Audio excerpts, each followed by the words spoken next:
وَإِذْ أَخَذْنَا مِيثَاقَكُمْ لَا تَسْفِكُونَ دِمَاءَكُمْ وَلَا تُخْرِجُونَ أَنفُسَكُمْ مِنْ دِيَارِكُمْ ثُمَّ أَقْرَرْتُمْ وَأَنْتُمْ تَشْهَدُونَ ثم أنتم هؤلاء تقتلون أنفسكم وتخرجون فريقا منكم من ديارهم تظاهرون عليهم بالإثم والعدوان وإن يأتوكم أسارى تفادوهم وهو محرم عليكم إخراجهم أفتؤمنون ببعض الكتاب وتكفرون ببعض فما جزاء من يفعل ذلك منكم إلا خزي في الحياة الدنيا ويوم القيامة يردون إلى أشد العذاب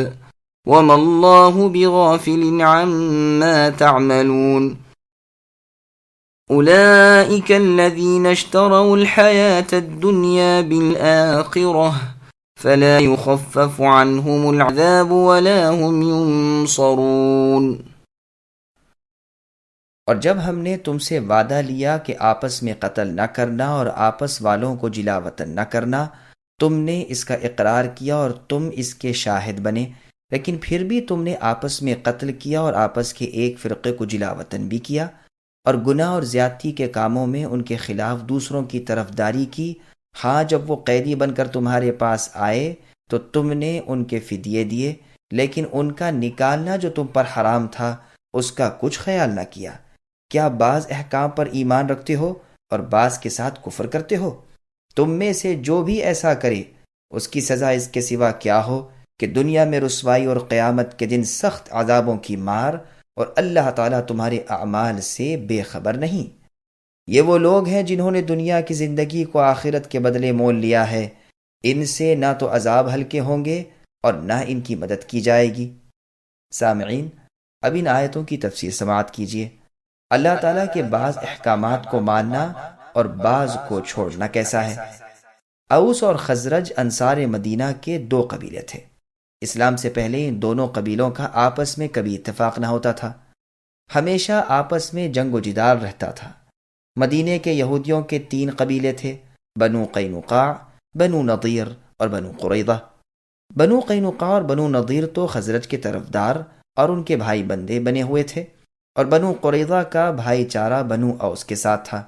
جب اوس اور خزرج میں جب کبھی جنگ ہوتی تو یہودیوں کے یہ تینوں گروہ بھی اپنے اپنے حلیف کا ساتھ دیتے اور ان سے مل کر ان کے دشمن سے لڑتے۔ دونوں طرف کے یہودی یہودیوں کے ہاتھ سے مارے بھی جاتے اور موقع پا کر ایک دوسرے کے گھروں کو بھی اجاڑ ڈالتے اور دیس نکالا بھی دیا کرتے تھے، اور مال و دولت پر بھی قبضہ کر لیا کرتے تھے۔ جب لڑائی موقوف ہوتی تو فریق مغلوب کے قیدیوں کا فدیہ دے کر چھڑا لیتے اور کہتے کہ ہمیں اللہ تعالیٰ کا حکم ہے کہ ہم میں سے جب کوئی قید ہو جائے تو ہم فدیہ دے کر چھڑا لیں۔ اس پر اللہ تعالیٰ فرماتے ہیں کہ اس کی کیا وجہ ہے کہ میرے اس حکم کو تم نے مان لیا، لیکن میں نے کہا تھا کہ آپس میں کسی کو قتل بھی نہ کرو، نہ گھروں سے نکالو، اسے کیوں نہیں مانتے؟ کسی حکم پر ایمان لانا اور کسی کے ساتھ کفر کرنا یہ کہاں کی ایمانداری ہے؟ آیت میں فرمایا کہ اپنے خون نہ بہاؤ اور اپنے آپ کو اپنے گھروں سے نہ نکالو، یہ اس لیے کہ ہم مذہب سارے کے سارے مانند ایک جان کے ہیں۔ صحیح بخاری کی حدیث میں بھی ہے کہ تمام ایماندار دوستی، صلہ رحمی اور رحم و کرم میں مثل ایک جسم کے ہیں۔ کسی ایک عضو یعنی حصے جسم کو درد ہو تو تمام جسم بے تاب ہو جاتا ہے، بخار چڑھ جاتا ہے، راتوں کی نیند اچاٹ ہو جاتی ہے۔ اسی طرح ایک ادنا مسلم کے لیے سارے جہاں کے مسلمانوں کو تڑپ اٹھنا چاہیے۔ عبد خیر رحمہ اللہ کہتے ہیں، ہم سلمان بن ربیعہ رحمہ اللہ کی ماتحتی میں بلنجر میں جہاد کر رہے تھے۔ محاصرے کے بعد ہم نے اس شہر کو فتح کیا جس میں بہت سے قیدی بھی ملے۔ عبداللہ بن سلام رضی اللہ عنہ نے ان میں سے ایک یہودیہ لونڈی کو 700 میں خریدا۔ رأس الجالوت کے پاس جب ہم پہنچے تو عبداللہ بن سلام رضی اللہ عنہ اس کے پاس گئے اور فرمایا، یہ لونڈی تیری ہم مذہب ہے، میں نے اسے 700 میں خریدا ہے، اب تم اسے مجھ سے خرید لو اور آزاد کر دو۔ اس نے کہا بہت اچھا، میں 1400 دیتا ہوں۔ آپ نے فرمایا میں تو 4000 سے کم میں نہیں بیچوں گا۔ اس نے کہا پھر میں نہیں خریدتا۔ آپ نے کہا سن، یا تو اسے خرید ورنہ تیرا دین جاتا رہے گا۔ تورات میں لکھا ہوا ہے کہ بنو اسرائیل کا کوئی بھی شخص گرفتار ہو جائے تو اسے خرید کر آزاد کیا کرو۔ اگر وہ قیدی ہو کر تمہارے پاس آئیں تو فدیہ دے کر چھڑا لیا کرو اور انہیں ان کے گھروں سے بے گھر بھی نہ کیا کرو۔ اب یا تو تورات کو مان کر تو اسے خرید یا تورات کا منکر بن۔ وہ سمجھ گیا اور کہنے لگا ایسا معلوم ہوتا ہے کہ تم شاید عبداللہ بن سلام ہو۔ آپ نے فرمایا ہاں۔ چنانچہ وہ 4000 لے آیا۔ آپ نے 2000 لے لیے اور 2000 لوٹا دیے۔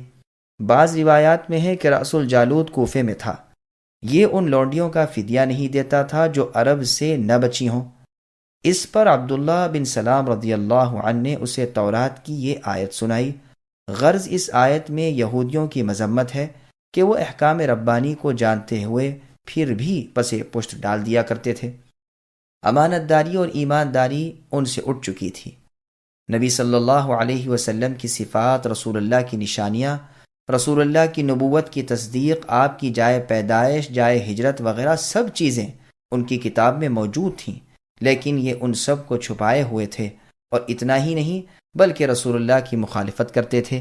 اسی باعث ان پر دنیاوی رسوائی آئی اور کم نہ ہونے والے اور ہمیشگی والے اخروی عذاب بھی۔ وَلَقَدْ آتَيْنَا مُوسَى الْكِتَابَ وَقَفَّيْنَا مِن بَعْدِهِ بِالرُّسُلِ وَآتَيْنَا عِيسَى ابْنَ مَرْيَمَ الْبَيِّنَاتِ وَأَيَّدْنَاهُ بِرُوحِ الْقُدُسِ أَفَكُلَّمَا جَاءَكُمْ رَسُولٌ بِمَا لَا تَهْوَى أَنفُسُكُمُ اسْتَكْبَرْتُمْ فَفَرِيقًا كَذَّبْتُمْ وَفَرِيقًا تَقْتُلُونَ۔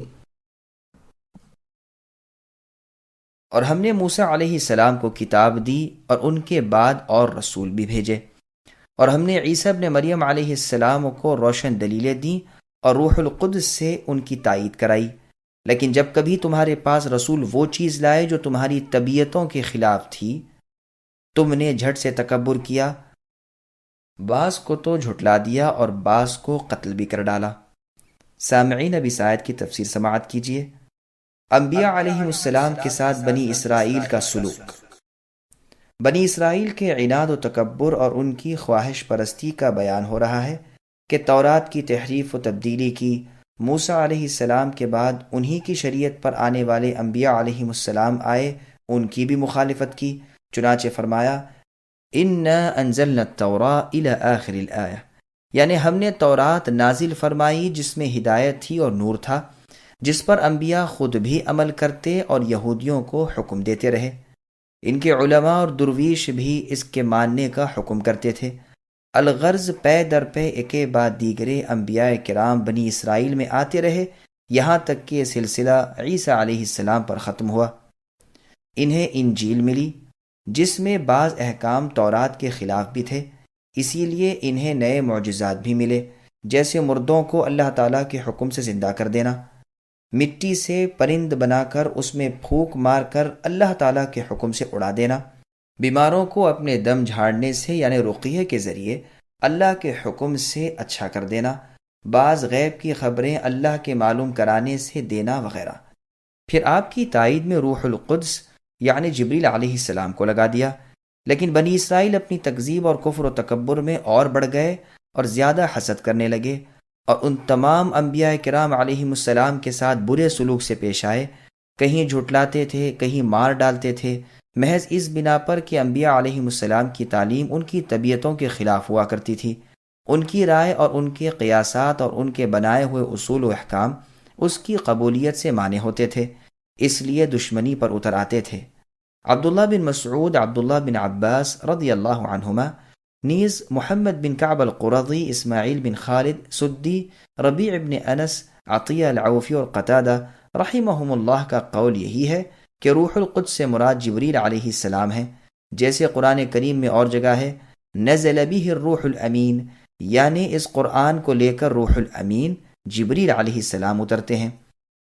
صحیح بخاری میں تعلیقاً مروی ہے کہ رسول اللہ صلی اللہ علیہ وسلم نے حسان بن ثابت رضی اللہ عنہ شاعر رسول کے لیے مسجد میں ممبر رکھوایا۔ وہ مشرکین کی حجوں کا جواب دیتے تھے اور رسول اللہ ان کے لیے دعا کرتے تھے کہ اے اللہ حسان کی روح القدس یعنی جبریل سے مدد کیجیے، جیسے کہ یہ آپ کے نبی کی طرف سے جواب دیتے ہیں۔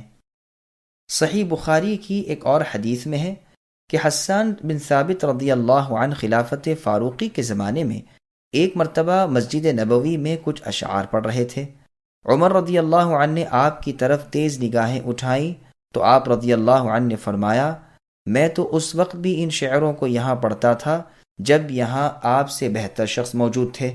پھر ابو ہریرہ رضی اللہ عنہ کی طرف دیکھ کر فرمایا، ابو ہریرہ تمہیں اللہ کی قسم کیا تم نے رسول اللہ صلی اللہ علیہ وسلم کو یہ فرماتے نہیں سنا کہ حسان آپ مشرکوں کے اشعار کا جواب دیجیے، اے اللہ آپ حسان کی تائید روح القدس یعنی جبریل سے کیجیے۔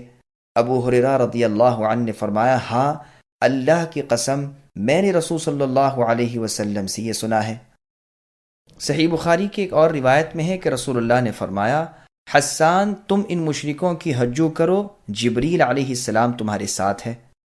حسان رضی اللہ عنہ کے شعر میں بھی جبریل علیہ السلام کو روح القدس کہا گیا ہے۔ ابن حبان میں ہے کہ رسول اللہ صلی اللہ علیہ وسلم فرماتے ہیں، جبریل علیہ السلام نے میرے دل میں کہا کہ کوئی شخص اپنی روزی اور زندگی پوری کیے بغیر نہیں مرتا، اللہ تعالیٰ سے ڈرتے رہو اور دنیا کمانے میں دین کا خیال رکھو۔ بعض نے روح القدس سے مراد اسم اعظم لیا ہے، بعض نے کہا ہے فرشتوں کا ایک سردار فرشتہ ہے، بعض کہتے ہیں قدس سے مراد اللہ تعالیٰ اور روح سے مراد جبریل علیہ السلام ہے۔ کسی نے کہا ہے قدس یعنی برکت، کسی نے کہا پاک، کسی نے کہا ہے روح سے مراد انجیل ہے، جیسے فرمایا وَكَذَلِكَ أَوْحَيْنَا إِلَيْكَ رُوحًا مِّنْ أَمْرِنَا، یعنی اسی طرح ہم نے تمہاری طرف روح کی وحی اپنے حکم سے کی۔ امام ابن جریر رحمہ اللہ فرماتے ہیں اور ان کا فیصلہ یہی ہے کہ یہاں مراد روح القدس سے جبریل علیہ السلام ہے، جیسے اور جگہ ہے اذ ایدتک بروح القدس۔ اس آیت میں روح القدس کی تائید کے ذکر کے ساتھ کتاب و حکمت تورات و انجیل کے سکھانے کا بیان بھی ہے۔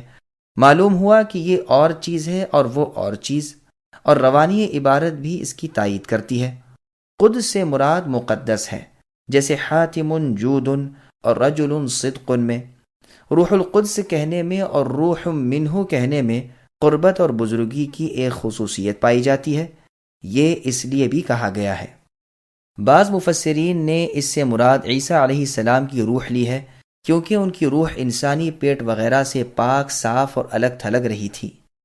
پھر فرمایا کہ ایک فرقے کو تم نے جھٹلایا اور ایک فرقے کو قتل کرتے ہو۔ جھٹلانے میں ماضی کا صیغہ لائے لیکن قتل میں مستقبل کا، اس لیے کہ ان لوگوں کی حالت آیت کے نزول کے بعد بھی یہی رہی۔ چنانچہ رسول صلی اللہ علیہ وسلم نے اپنے مرض الموت میں فرمایا کہ اس زہر آلودہ لقمے کا اثر برابر مجھ پر رہا جو میں نے خیبر میں کھایا تھا، اور اس وقت تو اس نے رگ کاٹ دی۔ وقالوا قلوبنا غلف بل لعنهم الله بكفرهم فقليلا ما يؤمنون۔ اور یہودی کہتے ہیں کہ ہمارے دل غلاف والے ہیں، نہیں بلکہ ان کے کفر کی وجہ سے انہیں اللہ تعالیٰ نے ملعون کر دیا ہے، ان کا ایمان بہت ہی تھوڑا ہے۔ سامعین اب اس آیت کی تفسیر سماعت کیجیے۔ غلف غلاف کے معانی و مفہوم۔ یہودیوں کا ایک قول یہ بھی تھا کہ ہمارے دلوں پر غلاف ہیں، یعنی یہ علم سے بھرپور ہیں، اب ہمیں نئے علم کی کوئی ضرورت نہیں۔ اس لیے جواب ملا کہ یوں نہیں، بلکہ اللہ تعالیٰ کی لعنت کی مہر لگ گئی ہے، ایمان نصیب ہی نہیں ہوتا۔ غلفن کو غلفن بھی پڑھا گیا ہے، یعنی یہ علم کے برتن ہیں۔ اور جگہ قرآن کریم میں ہے وَقَالُوا قُلُوبُنَا فِي أَكِنَّةٍ، یعنی جس چیز کی طرف اے نبی آپ ہمیں بلاتے ہیں اس چیز سے ہمارے دل پر پردے اور آڑ میں ہیں، ان پر مہر لگی ہوئی ہے، وہ اسے نہیں سمجھتے اور نہ اس کی طرف مائل ہوتے ہیں، نہ اسے یاد رکھتے ہیں۔ تھوڑا ایمان لانے کے ایک معنی تو یہ ہے کہ ان میں سے بہت کم لوگ ایماندار ہیں، اور دوسرے معنی یہ بھی ہیں کہ ان کا ایمان بہت کم ہے، یعنی قیامت، ثواب، عذاب وغیرہ کے قائل موسیٰ علیہ السلام پر ایمان رکھنے والے تورات کو کتاب اللہ مانتے ہیں، مگر اس پیغمبر آخر الزماں محمد صلی اللہ علیہ وسلم کو مان کر اپنا ایمان پورا نہیں کرتے، بلکہ رسول اللہ کے ساتھ کفر کر کے اس تھوڑے ایمان کو بھی غارت اور برباد کر دیتے ہیں۔ تیسرے معنی یہ ہے کہ یہ سرے سے بے ایمان ہے، کیونکہ عربی زبان میں ایسے موقع پر بالکل نہ ہونے کی صورت میں بھی ایسے الفاظ بولے جاتے ہیں، مثلا میں نے اس جیسا بہت ہی کم دیکھا، مطلب یہ ہے کہ دیکھا ہی نہیں۔ واللہ اعلم۔ ولما جاءهم كتاب من عند الله مصدق لما معهم وكانوا من قبل يستفتحون على الذين كفروا فلما جاءهم ما عرفوا كفروا به فلعنة الله على الكافرين۔ ان یہودیوں کے پاس جب اللہ تعالیٰ کی کتاب ان کی کتاب کو سچا کرنے والی آئی، جس کے پہلے یہ خود اس کے ساتھ کافروں پر فتح چاہتے تھے، تو باوجود آ جانے اور باوجود پہچان لینے کے پھر کفر کرنے لگے۔ اللہ تعالیٰ کی لعنت ہو کافروں پر۔ سامعین، اب اس آیت کی تفسیر سماعت کیجیے۔ یہود کا انکار حسد کی وجہ سے تھا۔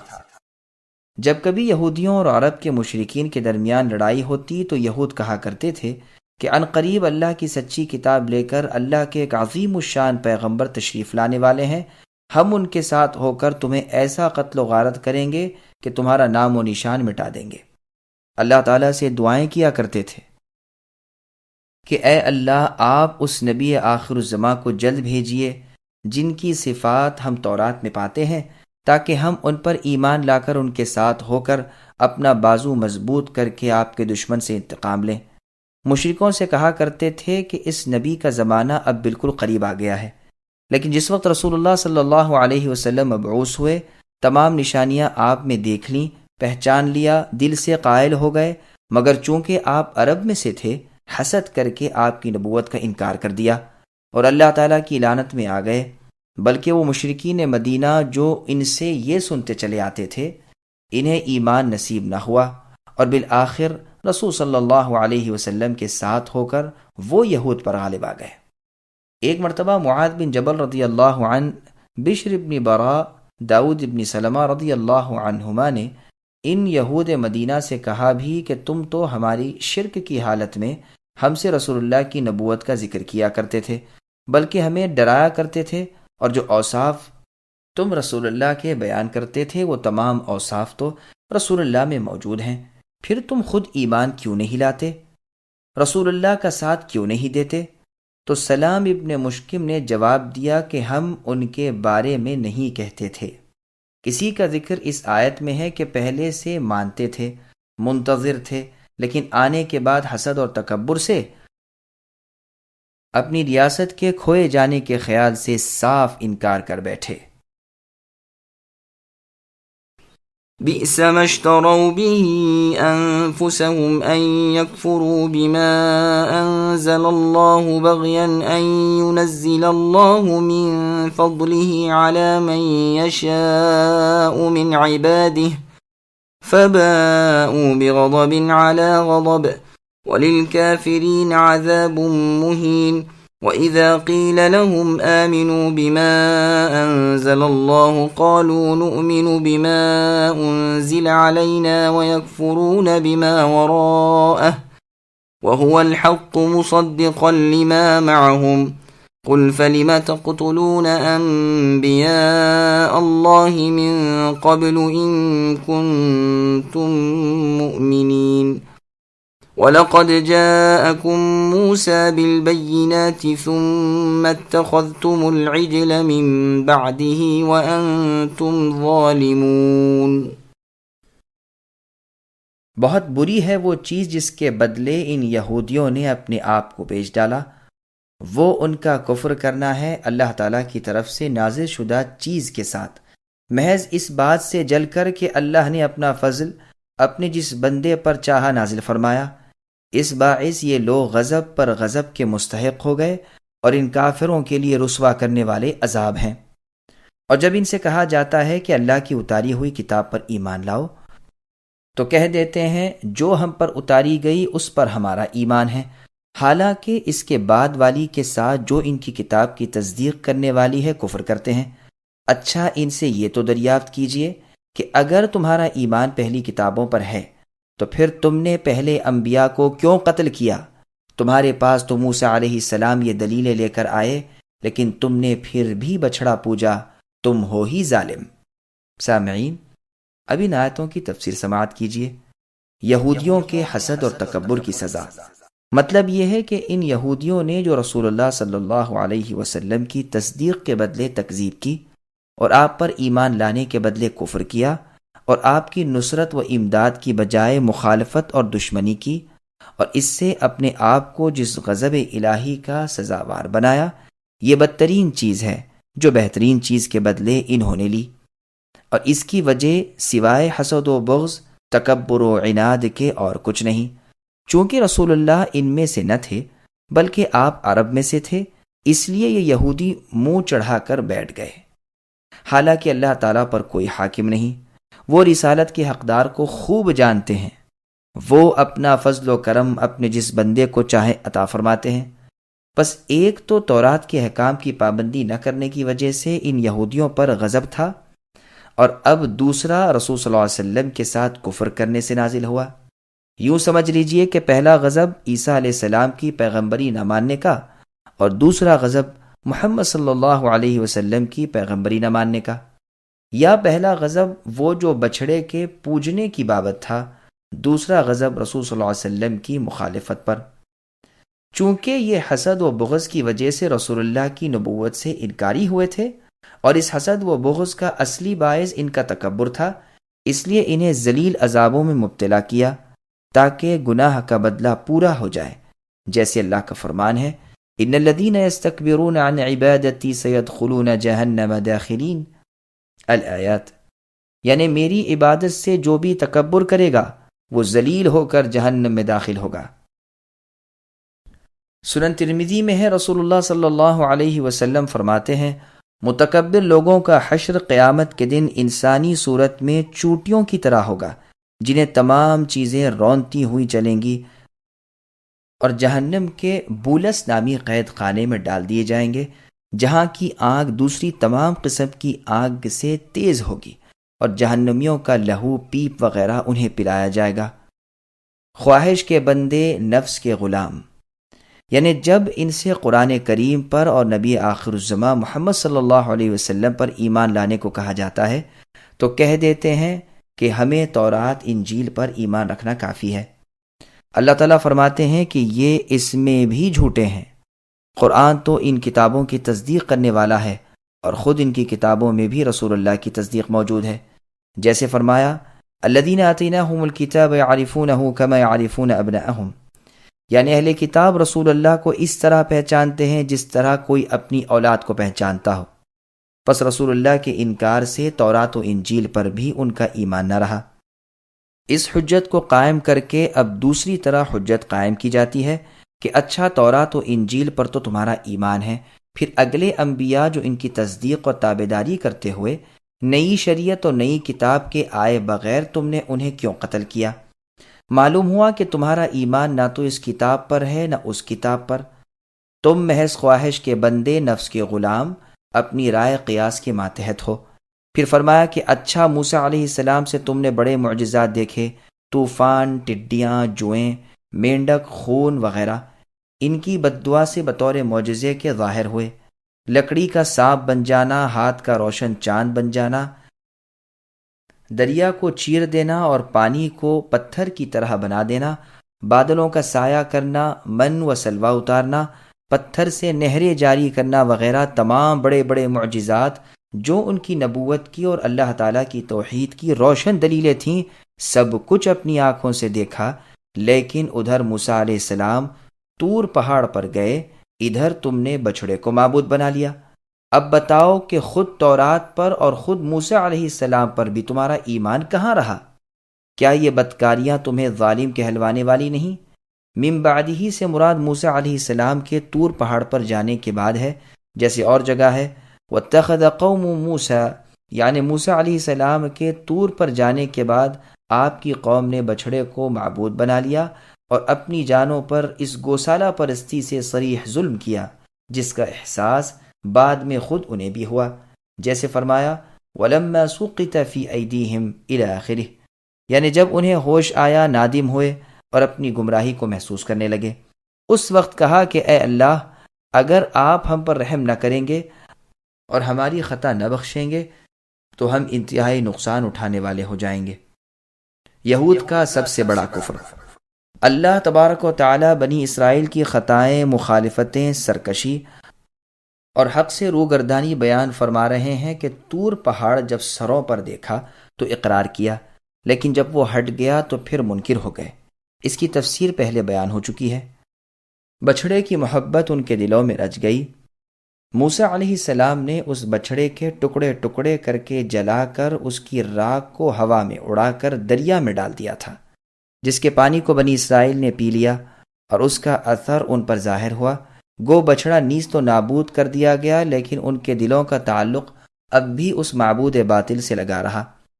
اس آیت کا مطلب یہ ہے کہ تم اے یہودیوں ایمان کا دعویٰ کس طرح کرتے ہو؟ اپنے ایمان پر نظر نہیں ڈالتے؟ بار بار کی عہد شکنیاں، کئی مرتبہ کے کفر، کیا سب بھول گئے؟ موسیٰ علیہ السلام کے ساتھ تم نے کفر کیا، ان کے بعد کے پیغمبروں کے ساتھ تم نے سرکشی کی، یہاں تک کہ افضل الانبیاء خاتم المرسلین محمد صلی اللہ علیہ وسلم کی نبوت کو بھی نہ مانا، جو سب سے بڑا کفر ہے۔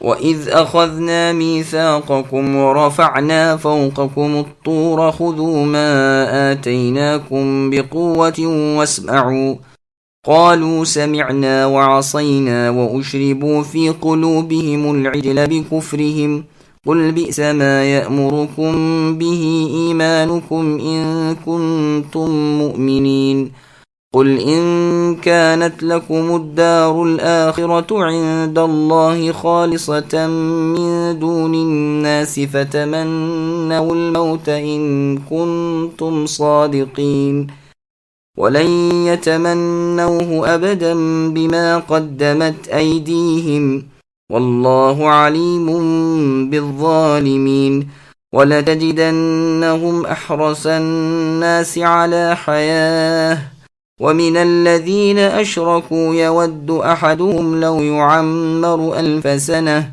وما هو بمزحزحه من العذاب أن يعمر والله بصير بما يعملون۔ اور اے یہودیو، جب ہم نے تم سے وعدہ لیا اور تم پر طور کو کھڑا کر دیا اور کہہ دیا کہ ہماری دی ہوئی چیز کو مضبوط تھامو اور سنو، تو انہوں نے کہا کہ ہم نے سنا اور نافرمانی کی، اور ان کے دلوں میں ان کے کفر کی وجہ سے بچھڑے کی محبت گویا پلا دی گئی۔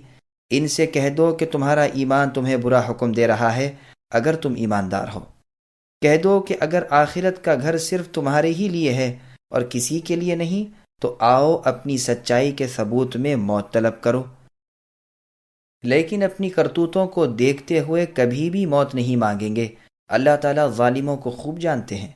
بلکہ اے نبی، آپ انہیں سب سے زیادہ دنیا کی زندگی کا حریص یعنی لالچی پائیں گے۔ یہ لالچ زندگی میں مشرکوں سے بھی زیادہ ہیں۔ ان میں سے تو ہر شخص 1000 سال کی عمر چاہتا ہے، گو یہ عمر دیا جانا بھی انہیں عذابوں سے نہیں چھڑا سکتا۔ اللہ تعالیٰ ان کے کاموں کو بخوبی دیکھ رہے ہیں۔ سامعین، اب آیتوں کی تفسیر سماعت کیجیے۔ یہود کو مباہلے کی دعوت۔ عبداللہ بن عباس رضی اللہ عنہما فرماتے ہیں کہ ان یہودیوں کو نبی صلی اللہ علیہ وسلم کی زبانی پیغام دیا گیا کہ اگر تم سچے ہو تو مقابلے میں آؤ اور ہم تم مل کر اللہ تعالیٰ سے دعا کریں کہ وہ ہم میں سے جھوٹے کو ہلاک کر دے، لیکن ساتھ ہی پیشن گوئی بھی کر دی کہ یہ لوگ ہرگز اس پر آمادہ نہیں ہوں گے۔ چنانچہ یہی ہوا کہ یہ لوگ مقابلے پر نہ آئے، اس لیے کہ وہ دل سے رسول اللہ کو اور آسمانی کتاب قرآن کریم کو سچا جانتے تھے۔ اگر یہ لوگ اس اعلان کے تحت مقابلے میں نکلتے تو سب کے سب ہلاک ہو جاتے، روئے زمین پر ایک یہودی بھی باقی نہ رہتا۔ مسند احمد کی ایک مرفوع حدیث میں بھی آیا ہے کہ اگر یہودی مقابلے پر آتے اور جھوٹے کے لیے موت طلب کرتے تو سب کے سب مر جاتے اور اپنی جگہ جہنم میں دیکھ لیتے۔ اسی طرح جو نصرانی رسول اللہ کے پاس آئے تھے وہ بھی اگر مباہلے کے لیے تیار ہوتے تو وہ نصرانی لوٹ کر اپنے اہل و عیال اور مال و دولت کا نام و نشان بھی نہ پاتے، یعنی ہلاک ہو جاتے۔ سورہ جمعہ میں بھی اسی طرح کی دعوت انہیں دی گئی ہے۔ آیت قل یا ایھا الذین ھادوا آخر تک پڑھیے۔ ان کا دعویٰ تھا کہ نحن ابناء اللہ واحباؤہ، یعنی ہم یہودی اللہ کی اولاد، یعنی اللہ کے نیک بندے اور اللہ کے پیارے ہیں۔ یہ کہا کرتے تھے لن يدخل الجنۃ الا من كان هودا او نصارى، یعنی جنت میں صرف یہودی اور نصرانی ہی جائیں گے۔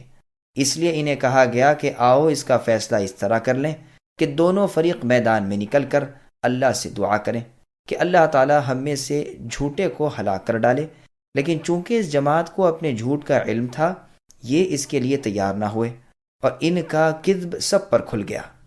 اسی طرح جب نجران کے نصرانی رسول اللہ کے پاس آئے، بحث و مباحثہ ہو چکا تو ان سے بھی یہی کہا گیا کہ تعالوا ندعو ابناءنا وابناءکم الی آخرہ، یعنی آؤ ہم تم دونوں اپنی اپنی اولادوں اور بیویوں کو لے کر نکلیں اور اللہ تعالیٰ سے دعا کریں کہ وہ جھوٹوں پر اپنی لعنت نازل فرمائے۔ لیکن وہ آپس میں کہنے لگے کہ ہرگز اس نبی یعنی محمد صلی اللہ علیہ وسلم سے مباہلہ نہ کرو ورنہ فوراً برباد ہو جاؤ گے۔ چنانچہ مباہلے سے انکار کر دیا اور جھک کر صلح کر لی اور دب کر جزیہ دینا منظور کر لیا۔ رسول اللہ صلی اللہ علیہ وسلم نے ابو عبیدہ بن جراح رضی اللہ عنہ کو ان کے ساتھ امین بنا کر بھیج دیا۔ اسی طرح مشرکین عرب سے بھی کہا گیا قل من كان في الضلالة فليمدد له الرحمن مدا، یعنی ہم میں سے جو گمراہ ہو اللہ تعالیٰ اس کی گمراہی بڑھا دے۔ اس کی پوری تفصیل اس آیت کے ماتحت بیان ہوگی، یعنی سورہ مریم کی آیت نمبر 75 میں انشاءاللہ۔ مندرجہ بالا آیت کی تفسیر میں ایک مرجوح قول یہ بھی ہے کہ تم خود اپنی جانوں کے لیے موت طلب کرو، کیونکہ بقول تمہارے آخرت کی بھلائیاں صرف تمہارے لیے ہی ہیں۔ انہوں نے اس کا انکار کیا، لیکن یہ قول کچھ دل کو نہیں لگتا، اس لیے کہ بہت سے اچھے اور نیک آدمی بھی زندگی چاہتے ہیں۔ بلکہ حدیث میں آیا ہے، جیسا کہ امام ترمذی روایت کرتے ہیں، رسول نے فرمایا کہ تم میں سے بہتر وہ ہے جس کی لمبی عمر ہوئی ہو اور اعمال اچھے ہوں۔ علاوہ ازیں یہی قول یہودی بھی کہہ سکتے تھے تو بات فیصلہ کن نہ ہوتی۔ ٹھیک تفسیر وہی ہے جو پہلے بیان ہوئی کہ دونوں فریق مل کر جھوٹے کی ہلاکت اور اس کی موت کی دعا کریں۔ اس اعلان کے سنتے ہی یہودی تو ٹھنڈے پڑ گئے اور تمام لوگوں پر ان کا جھوٹ کھل گیا، اور وہ پیشن گوئی بھی سچی ثابت ہوئی کہ یہ لوگ ہرگز طلب موت نہیں کریں گے۔ اس مباہلے کا نام اصطلاح میں تمنا رکھا گیا، کیونکہ ہر فریق باطل پرست کی موت کی آرزو کرتا ہے۔ پھر فرمایا کہ یہ تو مشرکین سے بھی اے نبی زیادہ لمبی عمر کے خواہش مند ہیں، کیونکہ ان کفار کے لیے دنیا جنت ہے اور ان کی تمنا اور کوشش ہے کہ یہاں زیادہ رہیں۔ حسن بصری رحمہ اللہ فرماتے ہیں منافق کو حیات دنیاوی کی حرص کافر سے بھی زیادہ ہوتی ہے۔ یہودی تو 1000 سال کی عمریں چاہتے ہیں، حالانکہ یہ لمبی عمر بھی انہیں عذابوں سے نجات نہیں دے سکتی، چونکہ کفار کو تو آخرت پر یقین ہی نہیں ہوتا اور انہیں یعنی ان یہودیوں کو تھا۔ پھر ان کی سیاہ کاریاں بھی سامنے تھیں، اس لیے موت سے بہت زیادہ ڈرتے تھے۔ لیکن ابلیس کے برابر بھی عمر پالیں تو کیا ہوا، عذاب سے تو نہیں بچ سکتے۔ اللہ تعالیٰ ان کے اعمال سے بے خبر نہیں، تمام بندوں کے تمام اچھے برے اعمال کو وہ اللہ بخوبی جانتے ہیں اور ویسا ہی بدلا دیں گے جیسے ان کے اعمال ہوں گے۔ قل من كان عدوا لجبريل فإنه نزله على قلبك بإذن الله مصدقا لما بين يديه وهدى وبشرى للمؤمنين من كان عدوا لله وملائكته ورسله وجبريل وميكال فإن الله عدو للكافرين۔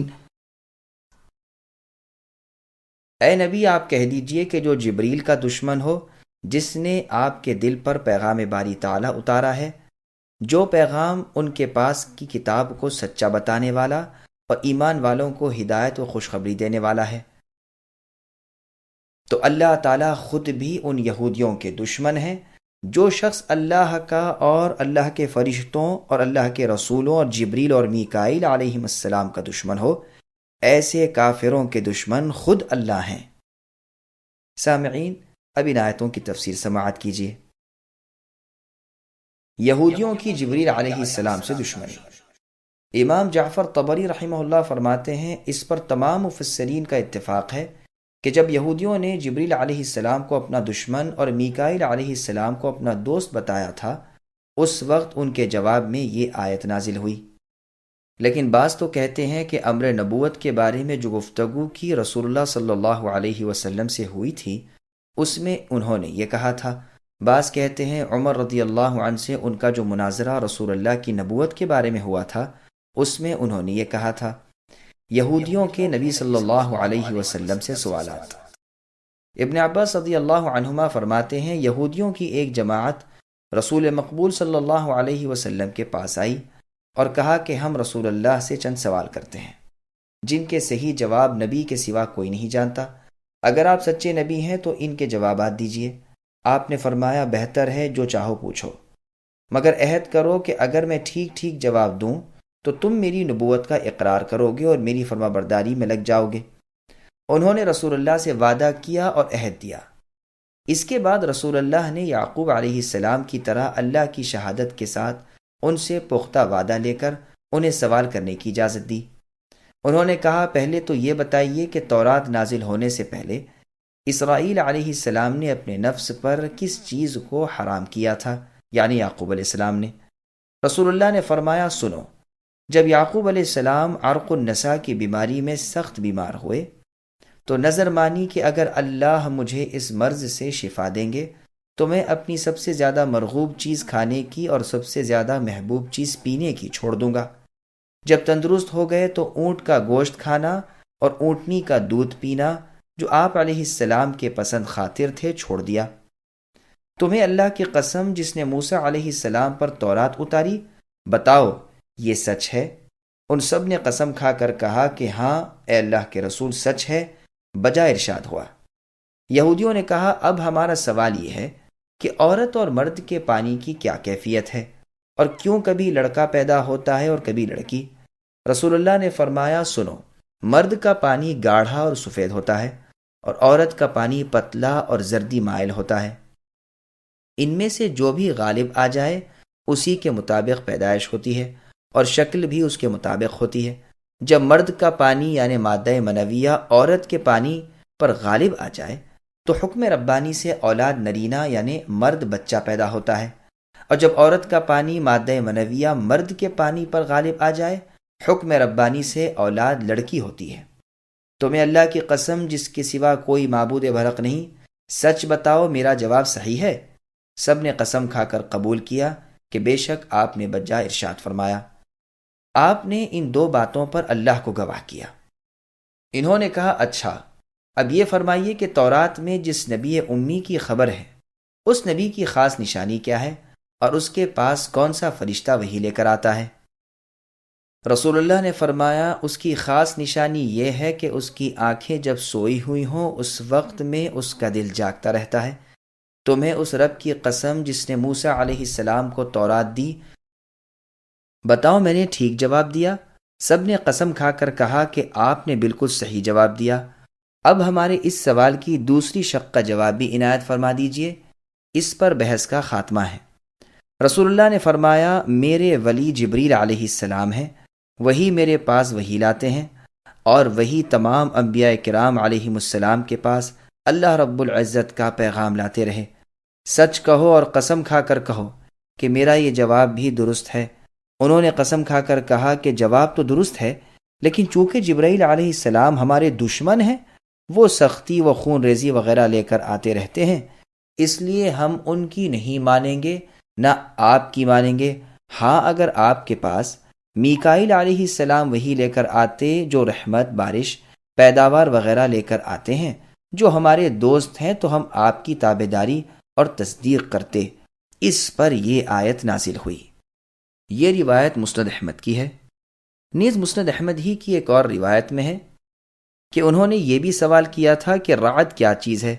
رسول اللہ نے فرمایا، وہ ایک فرشتہ ہے جو بادلوں پر مقرر ہے، جو اللہ تعالیٰ کے حکم کے مطابق انہیں ادھر ادھر لے جاتا ہے۔ انہوں نے کہا کہ یہ گرج کی آواز کیا ہے؟ رسول اللہ نے فرمایا یہ اسی فرشتے کی آواز ہے۔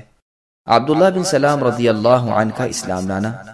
صحیح بخاری کی ایک روایت میں ہے کہ جب رسول اللہ صلی اللہ علیہ وسلم مدینہ تشریف لائے، اس وقت عبداللہ بن سلام رضی اللہ عنہ اپنے باغ میں تھے اور یہودیت پر قائم تھے۔ انہوں نے جب یہ خبر سنی تو رسول اللہ صلی اللہ علیہ وسلم کے پاس حاضر ہوئے اور کہا کہ اے اللہ کے رسول، 3 باتیں پوچھتا ہوں جن کا جواب نبیوں کے سوا کسی کو معلوم نہیں۔ یہ فرمائیے کہ قیامت کی پہلی شرط یعنی علامت کیا ہے، اور جنتیوں کا پہلا کھانا کیا ہے، اور کون سی چیز بچے کو کبھی ماں کی طرف کھینچتی ہے اور کبھی باپ کی طرف یعنی شباہت۔ رسول اللہ نے فرمایا ان تینوں سوالوں کے جواب ابھی ابھی جبریل علیہ السلام نے مجھے بتائے ہیں، سنو۔ عبداللہ بن سلام رضی اللہ عنہ نے کہا وہ تو ہمارے دشمن ہیں۔ رسول اللہ نے یہ آیت تلاوت فرمائی، پھر فرمایا پہلی نشانی قیامت کی ایک آگ ہے جو لوگوں کے پیچھے لگے گی اور انہیں مشرق سے مغرب کی طرف اکٹھا کر دے گی۔ جنتیوں کی پہلی خوراک مچھلی کی کلیجی کی بطور ضیافت ہوگی۔ جب مرد کا پانی یعنی منی کا عورت کے پانی پر سبقت کر جاتا ہے تو لڑکا پیدا ہوتا ہے، اور جب عورت کا پانی مرد کے پانی پر سبقت لے جاتا ہے تو لڑکی پیدا ہوتی ہے۔ یہ جواب سنتے ہی عبداللہ بن سلام رضی اللہ عنہ مسلمان ہو گئے اور پکار اٹھے اشہد ان لا الہ الا اللہ وانک رسول اللہ۔ پھر کہنے لگے اللہ کے رسول، یہودی بڑے بے وقوف لوگ ہیں، اگر انہیں پہلے سے میرا اسلام لانا معلوم ہو جائے گا تو وہ مجھے برا کہنے لگیں گے۔ اے اللہ کے رسول پہلے انہیں ذرا قائل کر لیجئے۔ آپ کے پاس جب یہودی آئے تو آپ نے ان سے پوچھا کہ عبداللہ بن سلام تم میں کیسے شخص ہیں؟ کہا بڑے بزرگ اور باخبر آدمی ہیں، بڑے بزرگوں کی اولاد میں سے ہیں، وہ تو ہمارے سردار ہیں اور سرداروں کی اولاد میں سے ہیں۔ رسول اللہ نے فرمایا اچھا، اگر وہ مسلمان ہو جائیں پھر تو تمہیں اسلام کے قبول کرنے میں تأمل ہوگا۔ وہ کہنے لگے اعوذ باللہ اعوذ باللہ، وہ مسلمان ہی کیوں ہونے لگے؟ عبداللہ بن سلام رضی اللہ عنہ جو اب تک چھپے ہوئے تھے باہر آ گئے اور زور سے کلمہ پڑھنے لگے۔ پھر یہ یہودی شور مچانے لگے کہ یہ خود بھی برا ہے اور اس کے باپ دادا بھی برے تھے، یہ بڑا نیچے درجے کا آدمی ہے اور خاندانی کمینہ ہے۔ عبداللہ بن سلام رضی اللہ عنہ نے فرمایا اے اللہ کے رسول، اس چیز کا مجھے ڈر تھا۔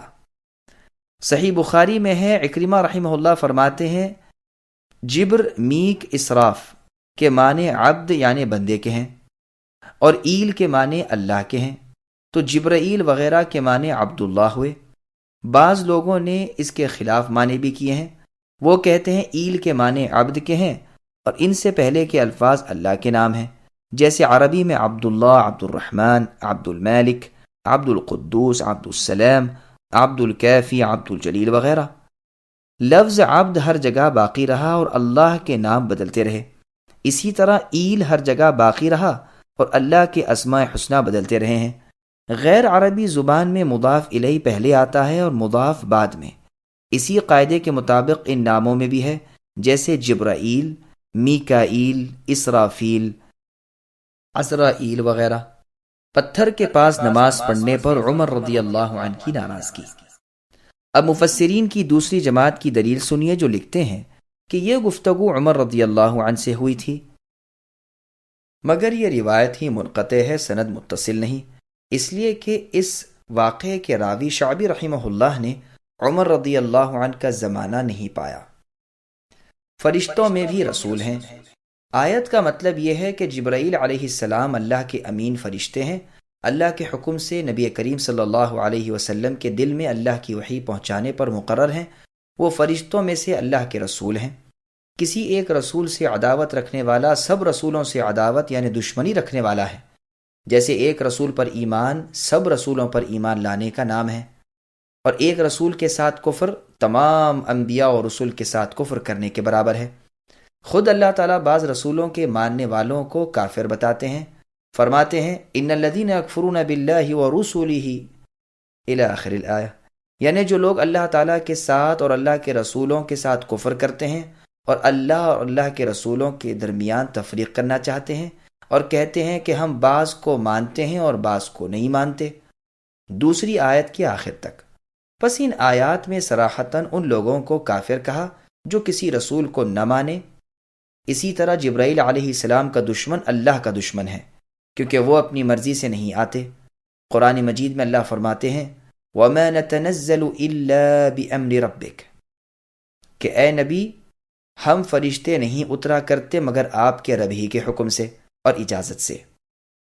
اور فرماتے ہیں وَإِنَّهُ لَتَنزِيلٌ مِّن رَّبِّ الْعَالَمِينَ، یعنی ہم اللہ کے حکم کے سوا نہیں اترتے، یہ نازل کیا ہوا رب العالمین کا ہے، جسے لے کر روح الامین آتے ہیں اور آپ کے دل میں اے نبی ڈالتے ہیں تاکہ آپ لوگوں کو ہوشیار کر دیں۔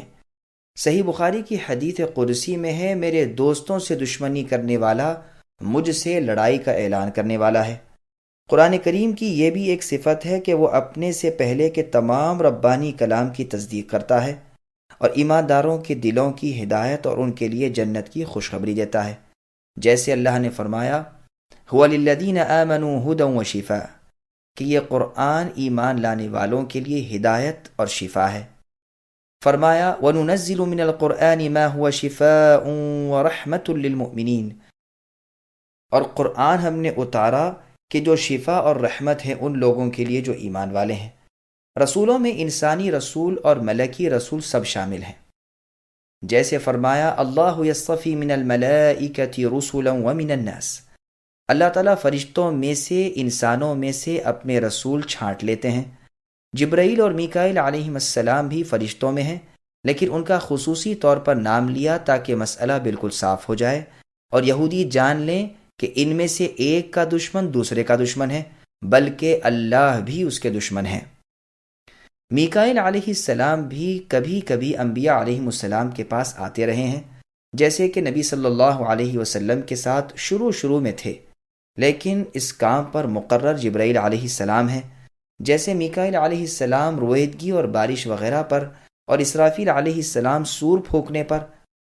صحیح مسلم کی حدیث میں ہے کہ رسول اللہ صلی اللہ علیہ وسلم رات کو جب جاگتے تب یہ دعا پڑھتے اللہم رب جبرائیل و میکائیل و اسرافیل، اے اللہ اے میرے رب، اے جبرائیل میکائیل اسرافیل کے رب، فاطر السماوات والارض، اے آسمان اور زمین کے پیدا کرنے والے، عالم الغیب والشہادتی، اے چھپے کھلے کے جاننے والے، انت تحکم بین عبادک فیما کانوا فیہ یختلفون، اپنے بندوں کے اختلاف کا فیصلہ تو آپ ہی کرتے ہیں، اہدنی لما اختلف فیہ من الحق باذنک، اے اللہ اختلافی امور میں اپنے حکم سے حق کی طرف میری رہبری کیجیے، انک تہدی من تشاء الی صراط مستقیم، کہ بے شک آپ ہی جسے چاہتے ہیں سیدھی راہ دکھاتے ہیں۔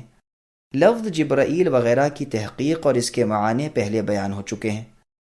عبد العزیز ابن عمیر رحمہ اللہ فرماتے ہیں فرشتوں میں جبرائیل علیہ السلام کا نام خادم اللہ ہے۔ ابو سلیمان دارانی رحمہ اللہ یہ سن کر بہت ہی خوش ہوئے اور فرمانے لگے یہ ایک روایت میری روایات کے ایک دفتر سے مجھے زیادہ محبوب ہے۔ جبرائیل علیہ السلام اور میکائیل علیہ السلام کے الفاظ میں بہت سی لغات اور قرأتیں ہیں جن کی تفصیل لغت کی کتب میں موجود ہے، ہم انہیں یہاں بیان کر کے کتاب کا حجم بڑھانا نہیں چاہتے، کیونکہ کسی معنی کی سمجھ یا کسی حکم کا مفاد ان پر موقوف نہیں۔ اللہ تعالیٰ مدد کرے، ہمارا بھروسہ اور توکل اللہ ہی کی ذات پر ہے۔ آیت کے خاتمے میں یہ نہیں فرمایا کہ اللہ بھی ان لوگوں کے دشمن ہیں، بلکہ فرمایا اللہ کافروں کے دشمن ہے۔ اس میں ایسے لوگوں کا حکم بھی معلوم ہو گیا، اسے عربی میں مضمر کی جگہ مظہر کہتے ہیں، اور کلام عرب میں اکثر اس کی مثالیں شعروں میں بھی پائی جاتی ہیں۔ گویا یوں کہا جاتا ہے کہ جس نے اللہ کے دوست سے دشمنی کی اس نے اللہ سے دشمنی کی، اور جو اللہ کا دشمن اللہ بھی اس کے دشمن، اور جس کے دشمن خود اللہ ہو جائیں اس کے کفر و بربادی میں کیا شبہ رہ گیا۔ صحیح بخاری کی حدیث پہلے گزر چکی کہ اللہ تعالیٰ فرماتے ہیں میرے دوستوں سے دشمنی رکھنے والے کو میں اعلان جنگ دیتا ہوں، اور ابن ماجہ کی حدیث میں ہے جس کا دشمن میں ہو جاؤں وہ برباد ہو کر ہی رہتا ہے۔ اللہ ہمیں اللہ تعالیٰ سے، جبرائیل سے، میکائیل سے، تمام رسل، انبیاء اور اللہ کی کتابوں سے محبت کرنے والا اور ایسے لوگوں کی صحبت اختیار کرنے والا بنائے، اور ان تمام سے بغض و دشمنی رکھنے والوں سے ہمیں اپنی پناہ میں رکھے اور ان کی صحبت بد سے بھی ہمیں بچائے، آمین یا رب۔ وَلَقَدْ أَنزَلْنَا إِلَيْكَ آيَاتٍ بَيِّنَاتٍ وَمَا يَكْفُرُ بِهَا إِلَّا الْفَاسِقُونَ أَوَكُلَّمَا عَاهَدُوا عَهْدًا نَبَذَهُ فَرِيقٌ مِّنْهُمْ بَلْ أَكْثَرُهُمْ لَا يُؤْمِنُونَ وَلَمَّا جَاءَهُمْ رَسُولٌ مِّنْ عِندِ اللَّهِ مُصَدِّقٌ لِّمَا مَعَهُمْ نبذ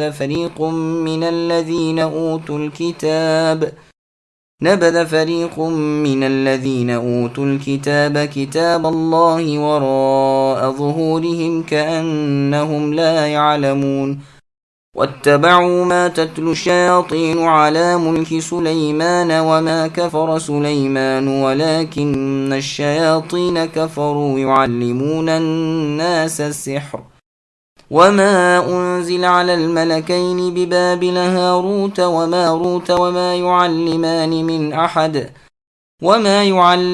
من أحد حتى يقولا إنما نحن فتنة فلا تكفر فيتعلمون منهما ما يفرقون به بين المرء وزوجه وما هم بضارين به من أحد إلا بإذن الله ويتعلمون ما يضرهم ولا ينفعهم وَلَقَدْ عَلِمُوا لَمَنِ اشْتَرَاهُ مَا لَهُ فِي الْآخِرَةِ مِنْ خَلَاقٍ وَلَبِئْسَ مَا شَرَوْا بِهِ أَنفُسَهُمْ لَوْ كَانُوا يَعْلَمُونَ وَلَوْ أَنَّهُمْ آمَنُوا وَاتَّقَوْا لَمَثُوبَةٌ مِّنْ عِندِ اللَّهِ خَيْرٌ لَوْ كَانُوا يَعْلَمُونَ۔ اور یقیناً ہم نے آپ کی طرف اے نبی روشن دلیلیں اتاری ہیں جن کا انکار سوائے بدکاروں کے کوئی نہیں کرتا۔ یہ لوگ جب کبھی کوئی عہد کرتے ہیں تو ان کی ایک نہ ایک جماعت اسے توڑ دیتی ہے، بلکہ ان میں سے اکثر ایمان سے خالی ہیں۔ جب کبھی ان کے پاس اللہ کا کوئی رسول ان کی کتاب کی تصدیق کرنے والا آیا، ان اہل کتاب کے ایک فرقے نے اللہ کی کتاب کو اس طرح پیٹھ پیچھے ڈال دیا گویا جانتے ہی نہ تھے، اور اس چیز کے پیچھے لگ گئے جسے شیاطین سلیمان علیہ السلام کی حکومت میں پڑھتے تھے۔ سلیمان علیہ السلام نے تو کفر نہ کیا تھا بلکہ یہ کفر شیطانوں کا تھا۔ وہ لوگوں کو جادو سکھایا کرتے تھے، اور بابل میں ہاروت اور ماروت دو فرشتوں پر جو اتارا گیا تھا، وہ دونوں بھی کسی شخص کو اس وقت تک نہیں سکھاتے تھے جب تک یہ نہ کہہ دیں کہ ہم تو ایک آزمائش ہیں، تو کفر نہ کر۔ پھر لوگ ان سے وہ سیکھتے جس سے مرد و عورت میں جدائی ڈال دیں، اور دراصل وہ بغیر اللہ تعالیٰ کی مرضی کے کسی کو کوئی نقصان نہیں پہنچا سکتے۔ یہ لوگ وہ سیکھتے ہیں جو انہیں نقصان پہنچائے اور نفع نہ پہنچا سکے، اور وہ بالیقین جانتے ہیں کہ اس کے لینے والے کا آخرت میں کوئی حصہ نہیں، اور وہ بدترین چیز ہے جس کے بدلے وہ اپنے آپ کو فروخت کر رہے ہیں۔ کاش کہ یہ جانتے ہوتے، اور اگر یہ لوگ ایماندار متقی بن جاتے تو اللہ تعالیٰ کی طرف سے بہترین ثواب انہیں ملتا اگر یہ جانتے ہوتے۔ سامعین، اب ان آیات کی تفسیر سماعت کیجیے۔ یعنی اے محمد صلی اللہ علیہ وسلم، ہم نے ایسی نشانیاں جو آپ کی نبوت کی صریح دلیل بن سکے نازل فرما دی ہیں۔ یہودیوں کی مخصوص معلومات کا ذخیرہ، ان کی کتاب کی پوشیدہ باتیں، ان کی تحریف و تبدیل، احکام وغیرہ سب ہم نے اپنی معجز نما کتاب قرآن کریم میں بیان فرما دیے ہیں، جنہیں سن کر ہر زندہ ضمیر آپ کی نبوت کی تصدیق کی طرف مجبور ہو جاتا ہے۔ ہاں، یہ اور بات ہے کہ یہودیوں کو ان کا حسد و بغض روک دے، ورنہ ہر شخص جان سکتا ہے کہ ایک امی شخص سے ایسا پاکیزہ خوبیوں والا اور حکمتوں والا کلام بن نہیں سکتا۔ ابن عباس رضی اللہ عنہما فرماتے ہیں کہ ابن سور یا قطوینی نے رسول اللہ صلی اللہ علیہ وسلم سے کہا تھا کہ آپ کوئی ایسی چیز نہیں لائے جسے ہم پہچان لیں، نہ آپ کے پاس کوئی روشن دلائل ہیں۔ اس پر یہ آیت نازل ہوئی کیونکہ یہودیوں نے اس بات سے انکار کر دیا تھا کہ ہم سے پیغمبر آخر الزماں محمد صلی اللہ علیہ وسلم کی بابت کوئی عہد لیا گیا ہو۔ اس پر اللہ تعالیٰ فرماتے ہیں کہ یہ تو ان کی عادت ہی ہے کہ عہد کیا اور توڑا، بلکہ ان کی اکثریت تو ایمان سے بالکل خالی ہے۔ نبذہ کے معنی پھینک دینا ہے، چونکہ ان یہودیوں نے کتاب اللہ کو، عہد باری تعالیٰ کو اس طرح چھوڑ رکھا تھا گویا پھینک دیا تھا، اس لیے ان کی مذمت میں یہی لفظ لایا گیا۔ دوسری جگہ صاف بیان ہے کہ ان کی کتابوں میں رسول اللہ صلی اللہ علیہ وسلم کا ذکر موجود تھا۔ فرمایا یجدونہ مکتوبا عندہم فی التوراۃ والانجیل، یعنی یہ لوگ تورات انجیل میں رسول اللہ کا ذکر موجود پاتے ہیں۔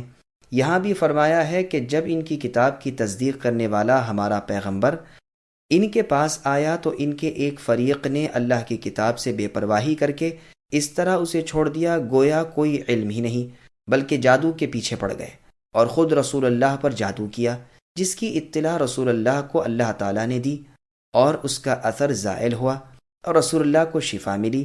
تورات سے تو رسول اللہ کا مقابلہ کر نہیں سکتے تھے، اس لیے کہ وہ تو اس کی تصدیق کرنے والی تھی، تو اسے چھوڑ کر دوسری کتابیں لے لیں، ان کے پیچھے لگ گئے اور اللہ کی کتاب کو اس طرح چھوڑ دیا کہ گویا کبھی جانتے ہی نہ تھے۔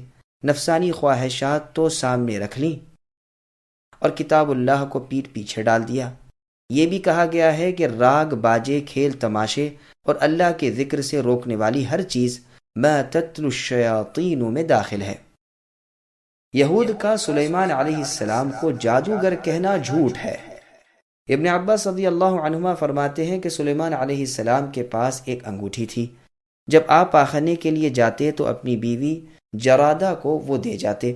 جب سلیمان علیہ السلام کی آزمائش کا وقت آیا تو اس وقت ایک شیطان جن آپ کی صورت میں آپ کی بیوی کے پاس آیا اور انگوٹھی طلب کی جو انہوں نے دے دی۔ اس نے پہن لی اور تخت سلیمانی پر بیٹھ گیا۔ تمام جنات وغیرہ حاضر خدمت ہو گئے، وہ حکومت کرنے لگا۔ ادھر جب سلیمان علیہ السلام واپس آئے اور انگوٹھی طلب کی تو جواب ملا تو جھوٹا ہے۔ انگوٹھی تو سلیمان علیہ السلام لے گئے۔ آپ نے سمجھ لیا کہ اللہ کی طرف سے آزمائش ہے۔ ان دنوں شیاطین نے جادو، نجوم، کہانت، شعر و اشعار اور غیب کی جھوٹی سچی خبروں کی کتابیں لکھ لکھ کر سلیمان علیہ السلام کی کرسی تلے دفن کرنی شروع کر دیں۔ آپ کی آزمائش کا یہ زمانہ ختم ہو گیا۔ آپ پھر سے تخت و تاج کے مالک ہوئے۔ عمر طبعی کو پہنچ کر جب رحلت فرمائی تو شیاطین نے انسانوں سے کہنا شروع کیا کہ سلیمان علیہ السلام کا خزانہ اور وہ کتابیں جن کے ذریعے سے وہ ہواؤں اور جنات پر حکمرانی کرتے تھے ان کی کرسی تلے دفن ہے۔ چونکہ جنات اس کرسی کے پاس نہیں جا سکتے تھے اس لیے انسانوں نے اسے کھودا تو وہ کتابیں برآمد ہوئیں۔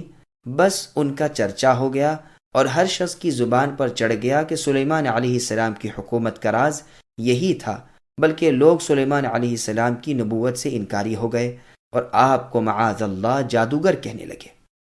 رسول اللہ صلی اللہ علیہ وسلم نے اس بات کی عقدہ کشائی کی اور فرمان باری نازل ہوا کہ جادوگری کا یہ کفر تو شیاطین کا پھیلایا ہوا ہے، سلیمان علیہ السلام اس سے بری الذمہ ہے۔ ابن عباس رضی اللہ عنہما کے پاس ایک شخص آیا۔ آپ نے پوچھا کہاں سے آئے ہو؟ اس نے کہا عراق سے۔ فرمایا عراق کے کس شہر سے؟ اس نے کہا کوفے سے۔ پوچھا وہاں کیا خبریں ہیں؟ اس نے کہا وہاں باتیں ہو رہی ہیں کہ علی رضی اللہ عنہ انتقال نہیں کر گئے بلکہ زندہ روپوش ہیں اور عنقریب آئیں گے۔ آپ کانپ اٹھے اور فرمانے لگے اگر ایسا ہوتا تو ہم ان کی میراث تقسیم نہ کرتے اور ان کی عورتیں اپنی عدت گزارنے کے بعد دوسرا نکاح نہ کرتی۔ سنو شیاطین آسمانی باتیں چرا لیا کرتے تھے اور ان میں اپنی باتیں ملا کر لوگوں میں پھیلا دیا کرتے تھے۔ سلیمان علیہ السلام نے یہ تمام کتابیں جمع کر کے اپنی کرسی تلے دفن کر دیں۔ آپ کے انتقال کے بعد جنات نے وہ پھر نکال لیں۔ وہی کتابیں عراقیوں میں پھیلی ہوئی ہیں اور انہی کتابوں کی باتیں وہ بیان کرتے اور پھیلاتے رہتے ہیں۔ اسی کا ذکر اس آیت وَاتَّبَعُوا مَا تَتْلُو الشَّيَاطِينُ عَلَى مُلْكِ سُلَيْمَانَ میں ہے۔ یہ روایت مستدرک حاکم کی ہے اور اس کی سند حسن ہے۔ اس زمانے میں یہ بھی مشہور ہو گیا تھا کہ شیاطین علم غیب جانتے ہیں۔ سلیمان علیہ السلام نے ان کتابوں کو صندوق میں بھر کر دفن کر دینے کے بعد یہ حکم جاری کر دیا کہ جو یہ کہے گا اس کی گردن ماری جائے گی۔ بعض روایات میں ہے کہ جنات نے ان کتابوں کو سلیمان علیہ السلام کے انتقال کے بعد آپ کی کرسی تلے دفن کر دیا تھا اور ان کے شروع صفحے پر لکھ دیا تھا کہ یہ علمی خزانہ آصف ابن برخیا کا جمع کیا ہوا ہے، جو سلیمان علیہ السلام کے وزیر اعظم، مشیر خاص اور دلی دوست تھے۔ یہودیوں میں مشہور تھا کہ سلیمان علیہ السلام نبی نہ تھے بلکہ جادوگر تھے۔ اس بنا پر یہ آیتیں نازل ہوئیں اور اللہ تعالیٰ کے سچے نبی نے ایک سچے نبی کی برات کا اعلان کیا اور یہودیوں کے اس عقیدے کو باطل قرار دیا۔ سلیمان علیہ السلام کا نام انبیاء کے زمرے میں سن کر بہت بدکتے تھے، اس لیے تفصیل کے ساتھ اس واقعے کا بیان کر دیا۔ ایک وجہ یہ بھی ہوئی کہ سلیمان علیہ السلام نے تمام موذی جانوروں سے عہد لیا تھا۔ جب انہیں وہ عہد یاد کرایا جاتا تھا تو وہ ستاتے نہ تھے۔ پھر لوگوں نے اپنی طرف سے عبارتیں بنا کر جادو کی قسم کے منتر وغیرہ بنا کر ان سب کو آپ کی طرف منسوب کر دیا۔ یہ یاد رہے کہ علی یہاں پر فی کے معنی میں ہے یا تتلو متضمن ہے تکذیب کا، اور یہی اولا اور احسن واللہ اعلم۔ حسن بصری رحمہ اللہ کا قول ہے کہ جادو سلیمان علیہ السلام سے پہلے بھی تھا، اور یہ بالکل سچ ہے۔ سلیمان علیہ السلام موسیٰ علیہ السلام کے بعد آئے ہیں، اور موسیٰ علیہ السلام کے زمانے میں جادوگروں کا ہونا قرآن سے ثابت ہے، اور سلیمان علیہ السلام کا موسیٰ علیہ السلام کے بعد ہونا بھی قرآن سے ظاہر ہے۔ داؤد اور جالوت کے قصے میں ہے من بعد موسیٰ، بلکہ ابراہیم علیہ السلام سے بھی پہلے صالح علیہ السلام کو ان کی قوم نے کہا تھا انما انت من المسحرین، یعنی اے صالح تم جادو کیے گئے لوگوں میں سے ہو۔ پھر آگے اللہ فرماتے ہیں وما انزل، بعض تو کہتے ہیں یہاں پر ما نافیہ ہے یعنی انکار کے معنی میں ہے، اور اس کا عطف ما کفر سلیمان پر ہے۔ یہودیوں کا دوسرا اعتقاد کہ جادو فرشتوں پر نازل ہوا ہے، اس آیت میں اس کی تردید ہے۔ ہاروت ماروت لفظ شیاطین کا بدل ہے، تثنیہ پر بھی جمع کا اطلاق ہوتا ہے، جیسے فَإِن كَانَ لَهُ اِخْوَةٌ میں، یا اس لیے جمع کیا گیا کہ ان کے ماننے والوں کو بھی شامل کر لیا گیا ہے، اور ان کا نام ان کی زیادہ سرکشی کی وجہ سے واضح کر دیا گیا ہے۔ قرطبی تو کہتے ہیں کہ اس آیت کا یہی ٹھیک مطلب ہے، اس کے سوا کسی اور مفتی کی طرف التفات بھی نہ کرنا چاہیے۔ ابن عباس رضی اللہ عنہما فرماتے ہیں جادو اللہ کا نازل کیا ہوا نہیں۔ ربیع ابن انس رحمہ اللہ فرماتے ہیں ان پر کوئی جادو نہیں اترا۔ اس بنا پر آیت کا ترجمہ اس طرح پر ہوگا کہ ان یہودیوں نے اس چیز کی تابعداری کی جو سلیمان علیہ السلام کے زمانے میں شیطان پڑھا کرتے تھے۔ سلیمان علیہ السلام نے کفر نہیں کیا، نہ اللہ تعالیٰ نے جادو کو ان دو فرشتوں پر اتارا ہے، جیسے اے یہودیوں تمہارا خیال جبریل و میکائیل علیہ السلام کی طرف ہے، بلکہ یہ کفر شیطانوں کا ہے جو بابل میں لوگوں کو جادو سکھایا کرتے تھے، اور ان کے سردار دو آدمی تھے جن کا نام ہاروت و ماروت تھا۔ عبد الرحمن ابن ابزا رحمہ اللہ اسے اس طرح پڑھتے تھے وما انزل علی الملکین داؤد و سلیمان، یعنی داؤد و سلیمان دونوں بادشاہوں پر بھی جادو نہیں اتارا گیا، یا یہ کہ وہ اس سے روکتے تھے کیونکہ یہ کفر ہے۔ امام ابن جریر رحمہ اللہ نے اس کا زبردست رد کیا ہے۔ وہ فرماتے ہیں ما معنی میں الذی کے ہے، اور ہاروت و ماروت دو فرشتے ہیں جنہیں اللہ نے زمین کی طرف اتارا ہے اور اپنے بندوں کی آزمائش اور امتحان کے لیے انہیں جادو کی تعلیم کی اجازت دی ہے، لہٰذا ہاروت و ماروت اس فرمان باری کو پورا کر رہے ہیں۔ ایک غریب قول یہ بھی ہے کہ یہ جنوں کے دو قبیلے ہیں۔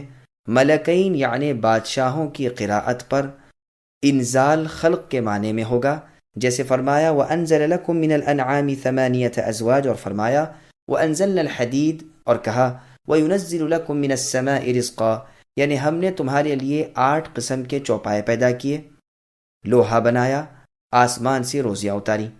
حدیث میں ما انزل اللہ داءً، یعنی اللہ تعالیٰ نے جتنی بیماریاں پیدا کی ہیں ان سب کے علاج بھی پیدا کیے ہیں، جیسا کہ حدیث بخاری ابن ماجہ وغیرہ میں ہے۔ مثل مشہور ہے کہ بھلائی برائی کا نازل کرنے والے دونوں کے اللہ ہیں۔ یہاں سب جگہ انزال خلق یعنی پیدائش کے معنی میں ہے، ایجا یعنی لانے اور اتارنے کے معنی میں نہیں۔ اسی طرح اس آیت میں بھی اکثر سلف کا مذہب یہ ہے کہ یہ دونوں فرشتے تھے۔ ایک مرفوع حدیث میں بھی یہ مضمون تفصیل کے ساتھ ہے جو ابھی بیان ہوگی انشاءاللہ۔ کوئی یہ اعتراض نہ کرے کہ فرشتے تو معصوم ہیں، وہ گناہ کرتے ہی نہیں، چاہے جائے کہ لوگوں کو جادو سکھائیں جو کفر ہے، اس لیے کہ یہ دونوں بھی عام فرشتوں میں سے خاص ہو جائیں گے، جیسے کہ ابلیس کی بابت آپ وَإِذْ قُلْنَا لِلْمَلَائِكَةِ کی تفسیر میں پڑھ چکے ہیں۔ علی ابن مسعود ابن عباس ابن عمر رضی اللہ عنہما نیز کعب الاحبار اور سدی اور کلبی رحمۃ اللہ علیہم یہی فرماتے ہیں۔ اب اس حدیث کو سنیے۔ رسول اللہ فرماتے ہیں کہ جب آدم علیہ السلام کو اللہ تعالیٰ نے زمین پر اتارا اور ان کی اولاد پھیلی اور زمین میں اللہ تعالیٰ کی نافرمانی ہونے لگی تو فرشتوں نے کہا کہ دیکھو یہ کس قدر بد لوگ ہیں، کیسے نافرمان سرکش ہیں، ہم اگر ان کی جگہ ہوتے تو ہرگز اللہ کی نافرمانی نہ کرتے۔ اللہ تعالیٰ نے فرمایا اچھا تم اپنے میں سے 2 فرشتوں کو پسند کر لو، میں ان میں انسانی خواہشات کو پیدا کرتا ہوں اور انہیں میں بھیجتا ہوں، پھر دیکھتا ہوں کہ وہ کیا کرتے ہیں۔ چنانچہ انہوں نے ہاروت و ماروت کو پیش کیا۔ اللہ تعالیٰ نے ان میں انسانی طبیعت پیدا کی اور ان سے کہہ دیا کہ دیکھو بنی آدم کو تو میں اپنے انبیاء کی معرفت، اپنے حکم احکام پہنچاتا ہوں، لیکن تم سے بلا واسطہ خود کہہ رہا ہوں کہ میرے ساتھ کسی کو شریک نہ کرنا، زنا نہ کرنا، شراب نہ پینا۔ اب یہ دونوں زمین پر اترے اور زہرا کو ان کی آزمائش کے لیے حسین و جمیل عورت کی صورت میں ان کے پاس بھیجا، جسے دیکھ کر یہ دیوانے ہو گئے اور اس سے زنا کرنا چاہا۔ اس نے کہا اگر تم شرک کرو تو میں منظور کرتی ہوں۔ انہوں نے جواب دیا کہ یہ تو ہم سے نہ ہو سکے گا۔ وہ چلی گئی، پھر آئی اور کہنے لگی اچھا اس بچے کو قتل کر ڈالو تو میں تمہاری خواہش پوری کر دیتی ہوں۔ انہوں نے اسے بھی نہ مانا اور پھر آئی اور کہا کہ اچھا یہ شراب پی لو۔ انہوں نے اسے ہلکا گناہ سمجھ کر اسے منظور کر لیا۔ اب نشے میں مست ہو کر زنا کاری بھی کی اور اس بچے کو بھی قتل کر ڈالا۔ جب ہوش و حواس درست ہوئے تو اس عورت نے کہا جن جن کاموں کا تم پہلے انکار کرتے تھے وہ تمام کام تم نے کر ڈالے۔ یہ نادم ہوئے، پھر انہیں اختیار دیا گیا کہ یا تو عذاب دنیا کو اختیار کرو یا عذاب اخروی کو۔ انہوں نے دنیا کے عذاب پسند کیے۔ صحیح ابن حبان، مسند احمد، ابن مردویہ، ابن جریر، عبد الرزاق میں یہ حدیث مختلف الفاظ سے مروی ہے۔ مسند احمد کی یہ روایت غریب ہے اور اس میں ایک راوی موسیٰ بن جبیر انصاری سلمہ حذا کو ابن ابی حاتم نے مستور الحال لکھا ہے۔ ابن مردویہ کی روایت میں یہ بھی ہے کہ ایک رات کو دوران سفر عبداللہ بن عمر رضی اللہ عنہما نے اپنے غلام نافع رحمہ اللہ سے پوچھا کہ کیا زہرہ ستارہ نکلا؟ انہوں نے کہا نہیں۔ 2-3 مرتبہ کے سوال کے بعد کہا اب زہرہ طلوع ہوا، تو فرمانے لگے اسے نہ خوشی ہو نہ بھلائی ملے۔ نافع رحمہ اللہ نے کہا ایک ستارہ جو حکم اللہ سے طلوع و غروب ہوتا ہے آپ اسے برا کہتے ہیں؟ فرمایا سن، میں وہی کہتا ہوں جو میں نے رسول اللہ صلی اللہ علیہ وسلم سے سنا ہے۔ پھر اس کے بعد مندرجہ بالا حدیث با اختلاف الفاظ سنائی، لیکن یہ بھی غریب ہے۔ کعب الاحبار رحمہ اللہ والی روایت مرفوع سے زیادہ صحیح موقوف ہے اور ممکن ہے کہ وہ اسرائیلی روایت ہو، واللہ اعلم۔ صحابہ اور تابعین سے بھی اس قسم کی روایات بہت کچھ منقول ہے۔ بعض میں ہے کہ زہرہ ایک عورت تھی، اس نے ان فرشتوں سے یہ شرط کی تھی کہ تم مجھے وہ دعا سکھا دو جسے پڑھ کر تم آسمان پر چڑھ جاتے ہو۔ انہوں نے سکھا دی، یہ پڑھ کر چڑھ گئی اور وہاں تارے کی شکل میں بنا دی گئی۔ بعض مرفوع روایات میں بھی یہی ہے، لیکن وہ منکر اور غیر صحیح ہیں۔ ایک اور روایت میں ہے کہ اس واقعے سے پہلے تو فرشتے صرف ایمان والوں کو بخشش کی دعا مانگتے تھے، لیکن اس کے بعد تمام اہل زمین کے لیے دعا شروع کر دی۔ بعض روایات میں ہے کہ جب ان دونوں فرشتوں سے یہ نافرمانیاں سرزد ہوئیں تب اور فرشتوں نے اقرار کر لیا کہ بنی آدم جو اللہ تعالیٰ سے دور ہیں اور بن دیکھے ایمان لاتے ہیں، ان سے خطاؤں کا سرزد ہو جانا کوئی ایسی انوکھی چیز نہیں۔ ان دونوں فرشتوں سے کہا گیا کہ اب یا تو دنیا کا عذاب پسند کر لو یا آخرت کے عذابوں کے لیے تیار ہو جاؤ۔ دونوں نے آپس میں مشورہ کر کے دنیا کے عذاب کو اختیار کیا، کیونکہ یہ فنا ہو جانے والا ہے اور آخرت کے عذاب دائمی ہے، چنانچہ انہیں بابل میں عذاب ہو رہا ہے۔ ایک روایت میں ہے کہ انہیں اللہ تعالیٰ نے جو احکام دیے تھے ان میں قتل اور مال حرام سے ممانعت بھی تھی، اور یہ حکم بھی تھا کہ فیصلہ انصاف کے ساتھ کریں۔ یہ بھی وارد ہوا ہے کہ یہ 3 فرشتے تھے، لیکن ایک نے آزمائش سے انکار کر دیا اور واپس چلا گیا، پھر 2 کی آزمائش ہوئی۔ ابن عباس رضی اللہ عنہما فرماتے ہیں یہ واقعہ سلیمان علیہ السلام کے زمانے کا ہے۔ یہاں بابل سے مراد بابل دنیاوند ہے۔ اس عورت کا نام عربی میں زہرہ تھا اور نبطی زبان میں اس کا نام بیدخت تھا اور فارسی میں ناہید تھا۔ یہ عورت اپنے خاوند کے خلاف ایک مقدمہ لائی تھی۔ جب انہوں نے اس سے برائی کا ارادہ کیا تو اس نے کہا پہلے مجھے میرے خاوند کے خلاف فیصلہ کر دو تو پھر میں تیار ہوں۔ انہوں نے ایسا ہی کیا۔ پھر اس نے کہا مجھے یہ بھی بتا دو کہ تم کیا پڑھ کر آسمان پر چڑھ جاتے ہو اور کیا پڑھ کر اترتے ہو۔ انہوں نے یہ بھی بتا دیا۔ چنانچہ وہ اسے پڑھ کر آسمان پر چڑھ گئی، لیکن اترنے کا وظیفہ بھول گئی اور وہیں ستارے کی صورت میں مسخ کر دی گئی۔ عبداللہ بن عمر رضی اللہ عنہما جب کبھی ستارے کو دیکھتے تو لعنت بھیجا کرتے تھے۔ اب ان فرشتوں نے جب چڑھنا چاہا تو نہ پڑھ سکے، سمجھ گئے کہ اب ہم ہلاک ہوئے۔ مجاہد رحمہ اللہ فرماتے ہیں پہلے پہل چند دنوں تک تو یہ فرشتے ثابت قدم رہے، صبح سے شام تک عدل کے ساتھ فیصلے کرتے رہتے، شام کو آسمان پر چڑھ جاتے، پھر زہرہ کو دیکھ کر اپنے نفس پر قابو نہ رکھ سکے۔ زہرہ ستارے کو ایک خوبصورت عورت کی شکل میں بھیجا گیا تھا۔ الغرض ہاروت و ماروت کا یہ قصہ تابعین میں سے بھی اکثر لوگوں نے بیان کیا ہے، جیسے مجاہد، سدی، حسن بصری، قتادہ، ابو العالیہ زہری، ربیع ابن انس، مقاتل ابن حیان وغیرہم رحمۃ اللہ علیہم، اور متقدمین اور متأخرین مفسرین نے بھی اپنی اپنی تفاسیر میں اسے نقل کیا ہے، لیکن اس کا زیادہ تر دار و مدار بنی اسرائیل کی کتابوں پر ہے۔ کوئی صحیح مرفوع متصل حدیث اس باب میں رسول اللہ صلی اللہ علیہ وسلم سے ثابت نہیں، اور نہ قرآن کریم میں اس قدر بسط اور تفصیل سے ہے۔ بس ہمارا ایمان ہے کہ جس قدر قرآن میں ہے صحیح اور درست ہے، اور حقیقت حال کا علم اللہ تعالیٰ کو ہی ہے۔ قرآن کریم کے ظاہری الفاظ، مسند احمد ابن حبان، بیہقی وغیرہ کی مرفوع حدیث، علی ابن عباس ابن مسعود وغیرہ کی موقوف روایات، تابعین وغیرہ کی تفاسیر وغیرہ مل ملا کر اس واقعے کی بہت کچھ تقویت ہو جاتی ہے۔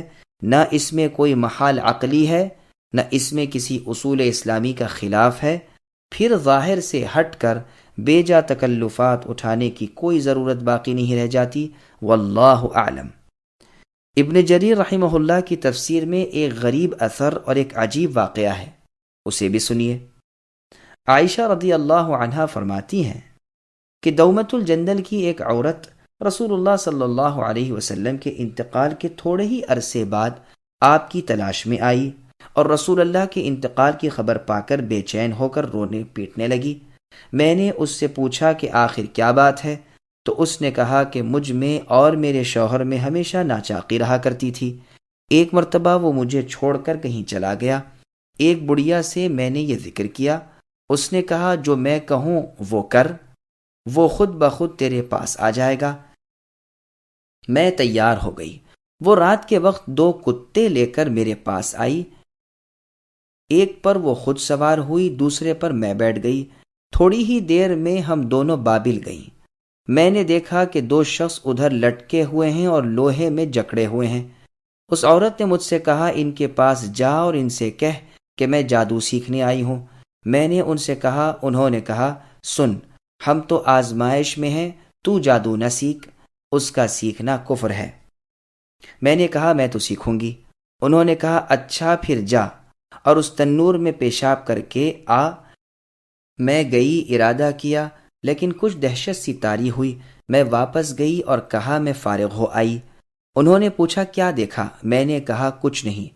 انہوں نے کہا تو غلط کہتی ہے، ابھی تک کچھ نہیں بگڑا، تیرا ایمان ثابت ہے، اب بھی لوٹ جا اور کفر نہ کر، یعنی جادو سیکھ کر۔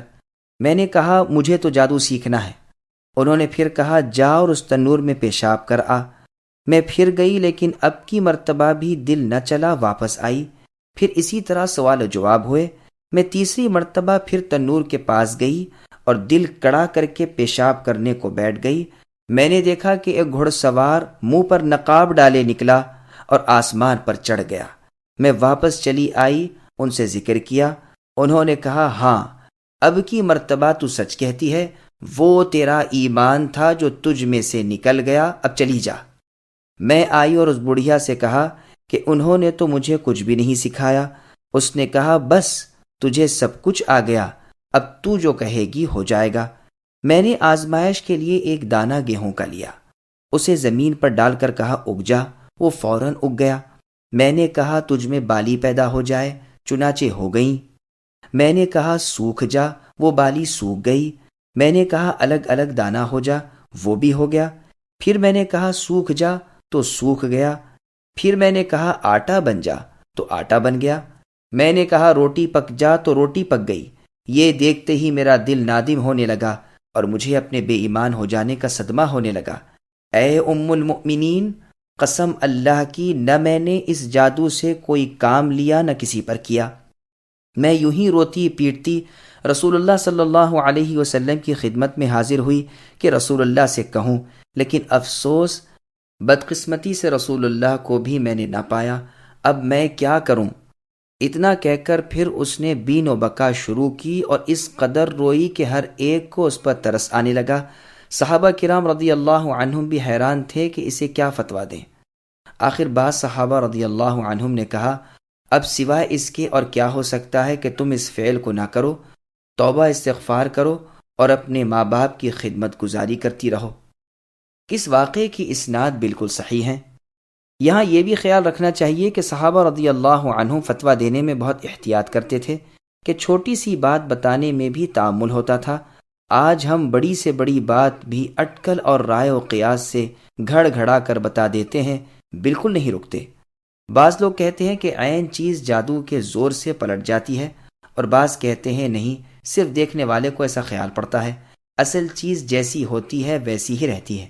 جیسے قرآن میں ہے، سحروا اعین الناس، یعنی انہوں نے لوگوں کی آنکھوں پر جادو کر دیا، اور فرمایا یخیل الیہ من سحرہم انہا تسعی، موسیٰ علیہ السلام کی طرف خیال ڈالا جاتا تھا کہ گویا وہ سانپ وغیرہ ان کے جادو کے زور سے چل پھر رہے ہیں۔ اس واقعے سے یہ بھی معلوم ہوتا ہے کہ آیت میں لفظ بابل سے مراد بابل عراق ہے، بابل دنیاوند نہیں۔ سمودیوں کی سرزمین کی بابت رسول اللہ صلی اللہ علیہ وسلم کا ارشاد ہے کہ ان لوگوں کی منزلوں میں نہ جاؤ، اگر اتفاقاً جانا پڑے تو خوف ربانی سے روتے ہوئے جاؤ۔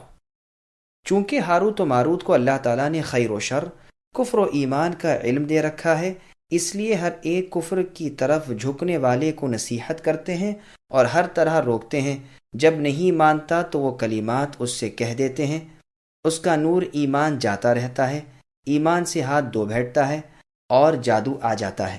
شیطان اس کا رفیق کار بن جاتا ہے، ایمان کے نکل جانے کے بعد غضب الہی اس کے رونگٹے میں گھس جاتا ہے۔ ابن جریر رحمہ اللہ فرماتے ہیں، سوائے کافر کے اور کوئی جادو سیکھنے کی جرت نہیں کرتا۔ فتنے کے معنی یہاں پر بلا، آزمائش اور امتحان کے ہیں۔ موسیٰ علیہ السلام کا قول قرآن حکیم میں مذکور ہے، ان ہی الا فتنتک۔ اس آیت سے یہ بھی معلوم ہو گیا کہ جادو سیکھنا کفر ہے۔ جادو کے سیکھنے کے کفر ہونے کے بابت نبی صلی اللہ علیہ وسلم کی بہت سی احادیث کتب احادیث میں مروی ہے۔ پھر فرمایا کہ لوگ ہاروت و ماروت سے جادو سیکھتے ہیں، جس کے ذریعے سے برے کام کرتے ہیں، عورت مرد کی محبت اور موافقت کو بغض اور مخالفت سے بدل دیتے ہیں۔ صحیح مسلم میں حدیث ہے، رسول اللہ فرماتے ہیں، شیطان اپنا عرش پانی پر رکھتا ہے، پھر اپنے لشکروں کو لوگوں کے بہکانے کے لیے بھیج دیتا ہے، اور سب سے زیادہ مرتبے والا اس کے نزدیک وہ ہے جو فتنے میں سب سے زیادہ بڑا ہوا ہو۔ یہ جب واپس آتے ہیں تو اپنے بدترین کاموں کا ذکر کرتے ہیں۔ کوئی کہتا ہے کہ میں نے فلاں کو اس طرح بے راہ کر دیا، کوئی کہتا ہے کہ میں نے فلاں کو اس طرح بے راہ کر دیا، کوئی کہتا ہے میں نے فلاں شخص سے یہ گناہ کرایا۔ شیطان ان سے کہتا ہے کچھ نہیں کیا، یہ تو معمولی کام ہے، یہاں تک کہ ایک آ کر کہتا ہے کہ میں نے فلاں شخص کے اور اس کی بیوی کے درمیان جھگڑا ڈال دیا، یہاں تک کہ جدائی ہو گئی۔ شیطان اسے گلے لگا لیتا ہے اور کہتا ہے ہاں تو نے بڑا کام کیا، اسے اپنے پاس بٹھا لیتا ہے اور اس کا مرتبہ بڑھا دیتا ہے۔ پس جادوگر بھی اپنے جادو سے یہ کام کرتا ہے جس سے میاں بیوی میں جدائی ہو جائے، مثلاً اس کی شکل و صورت اسے بری معلوم ہونے لگے، یا اس کے عادات و اطوار سے جو غیر شرعی نہ ہو یہ نفرت کرنے لگے، یا دل میں عداوت آ جائے وغیرہ وغیرہ۔ آہستہ آہستہ یہ باتیں بڑھتی جائیں اور میاں بیوی کے درمیان علیحدگی ہو جائے۔ مرعون کہتے ہیں آدمی کو، اس کا مذکر مؤنث اور تثنیہ تو ہے، جمع نہیں بنتا۔ پھر فرمایا یہ کسی کو بھی بغیر اللہ کی مرضی کے ایذا یعنی تکلیف نہیں پہنچا سکتے، یعنی ان کے اپنے بس کی بات نہیں، اللہ تعالیٰ کی قضاء و قدر اور اللہ کے ارادے کے ماتحت یہ نقصان بھی پہنچتا ہے۔ اگر اللہ نہ چاہے تو اس کا جادو محض بے اثر و بے فائدہ ہو جاتا ہے۔ یہ مطلب بھی ہو سکتا ہے کہ یہ جادو اسی شخص کو نقصان دیتا ہے جو اسے حاصل کرے اور اس میں داخل ہو۔ پھر ارشاد ہوتا ہے وہ ایسا علم سیکھتے ہیں جو ان کے لیے سراسر نقصان دہ ہے، جس میں کوئی نفع نہیں، اور یہ یہودی جانتے ہیں کہ رسول اللہ صلی اللہ علیہ وسلم کی تابعداری چھوڑ کر جادو کے پیچھے لگنے والوں کا آخرت میں کوئی حصہ نہیں، نہ ان کی کوئی قدر و وقعت اللہ کے پاس ہے، نہ وہ دیندار سمجھے جاتے ہیں۔ پھر فرمایا اگر یہ اس کام کی برائی محسوس کرتے اور ایمان و تقوی اختیار کرتے تو یقیناً ان کے لیے بہت ہی بہتر تھا، مگر یہ بے علم لوگ ہیں۔ اور فرمایا کہ اہل علم نے کہا تم پر افسوس ہے، اللہ تعالیٰ کا دیا ہوا ثواب ایمانداروں اور نیک اعمال والوں کے لیے بہت ہی بہتر ہے، لیکن اسے صبر کرنے والے ہی پا سکتے ہیں۔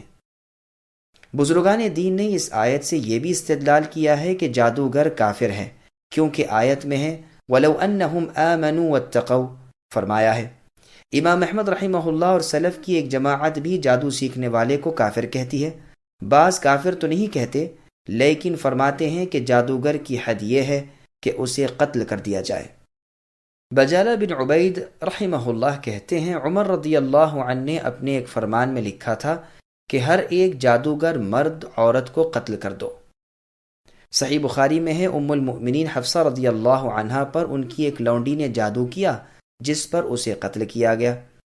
امام احمد ابن حنبل رحمہ اللہ فرماتے ہیں 3 صحابہ رضی اللہ عنہم سے جادوگر کے قتل کا فتویٰ ثابت ہے۔ ولید بن عقبہ کے پاس ایک جادوگر تھا جو اپنے کرتب دکھایا کرتا تھا، بظاہر ایک شخص کا سر کاٹ لیتا، پھر آواز دیتا تو سر جڑ جاتا اور وہ موجود ہو جاتا۔ مہاجرین صحابہ رضی اللہ عنہم میں سے ایک بزرگ صحابی نے یہ دیکھا اور دوسرے دن تلوار باندھے ہوئے آئے۔ جب ساحر یعنی جادوگر نے اپنا کھیل شروع کیا، آپ نے اپنی تلوار سے خود اس کی گردن اڑا دی اور فرمایا لے اب اگر سچا ہے تو خود زندہ ہو کر دکھا۔ پھر قرآن حکیم کی یہ آیت پڑھ کر لوگوں کو سنائی افتأتون السحر وانتم تبصرون، کیا تم دیکھتے بھالتے جادو کے پاس جاتے ہو؟ چونکہ اس بزرگ صحابی نے ولید کی اجازت اس کے قتل میں نہیں لی تھی، اس لیے اس نے ناراض ہو کر انہیں گرفتار کر کے پھر چھوڑ دیا۔ یہ روایت سنن دارالقطنی میں ہے اور اس کی سند بالکل صحیح ہے۔ امام شافعی رحمہ اللہ نے عمر رضی اللہ عنہ کے فرمان اور حفصہ رضی اللہ عنہ کے واقعے کے متعلق یہ کہا ہے کہ یہ حکم اس وقت ہے جب جادو شرکیہ الفاظ سے ہو۔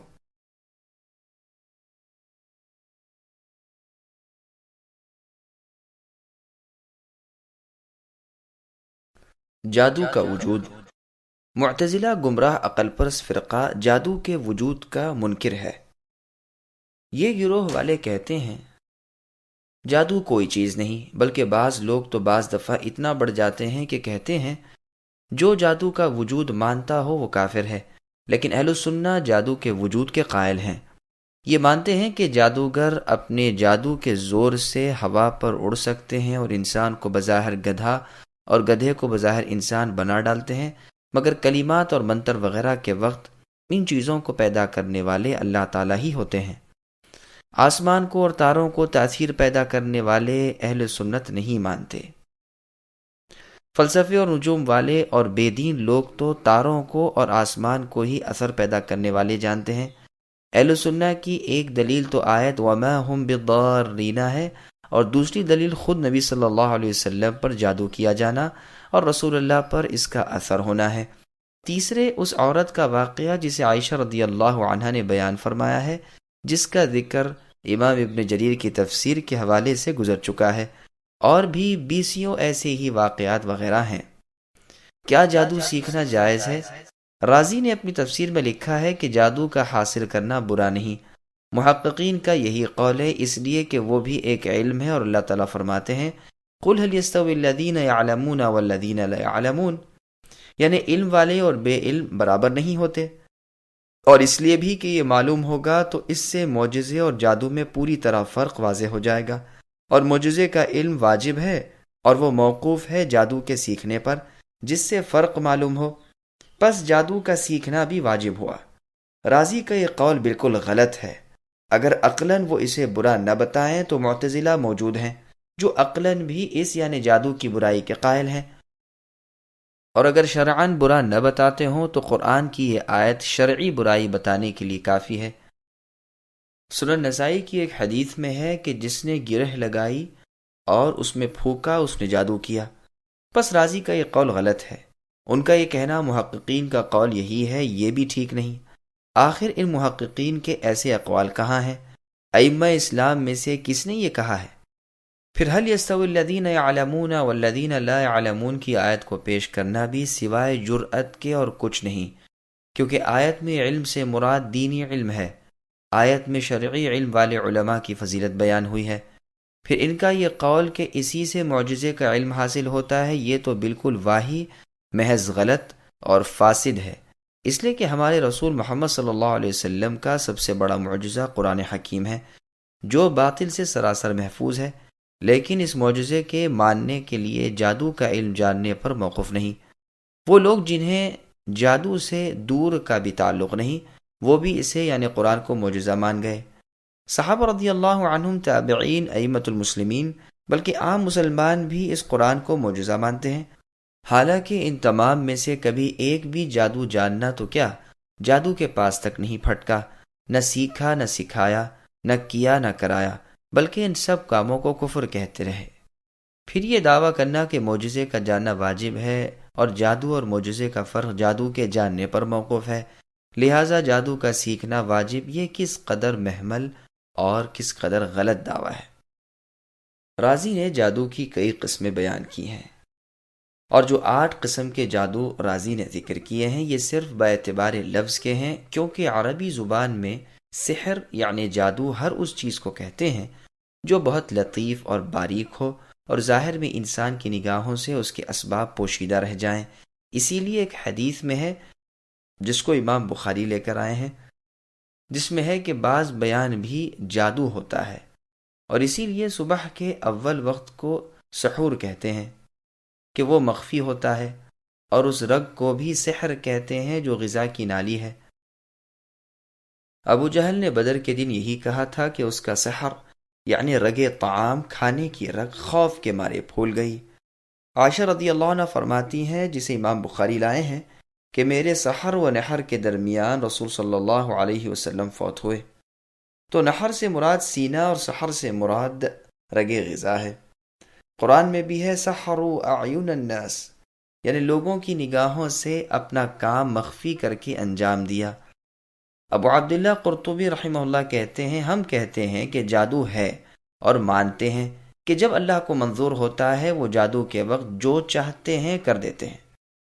گو معتزلہ اور ابو اسحاق اسفرائینی شافعی اس کے قائل نہیں، اور جادو کبھی ہاتھ کی چالاکی سے بھی ہوتا ہے اور کبھی ڈوروں دھاگوں سے بھی، کبھی اللہ کا نام پڑھ کر دم کرنے سے کہ اس میں بھی ایک خاص اثر ہوتا ہے، کبھی شیاطین کا نام لے کر شیطانی کاموں سے بھی لوگ کرتے ہیں، کبھی دواؤں وغیرہ کے ذریعے سے۔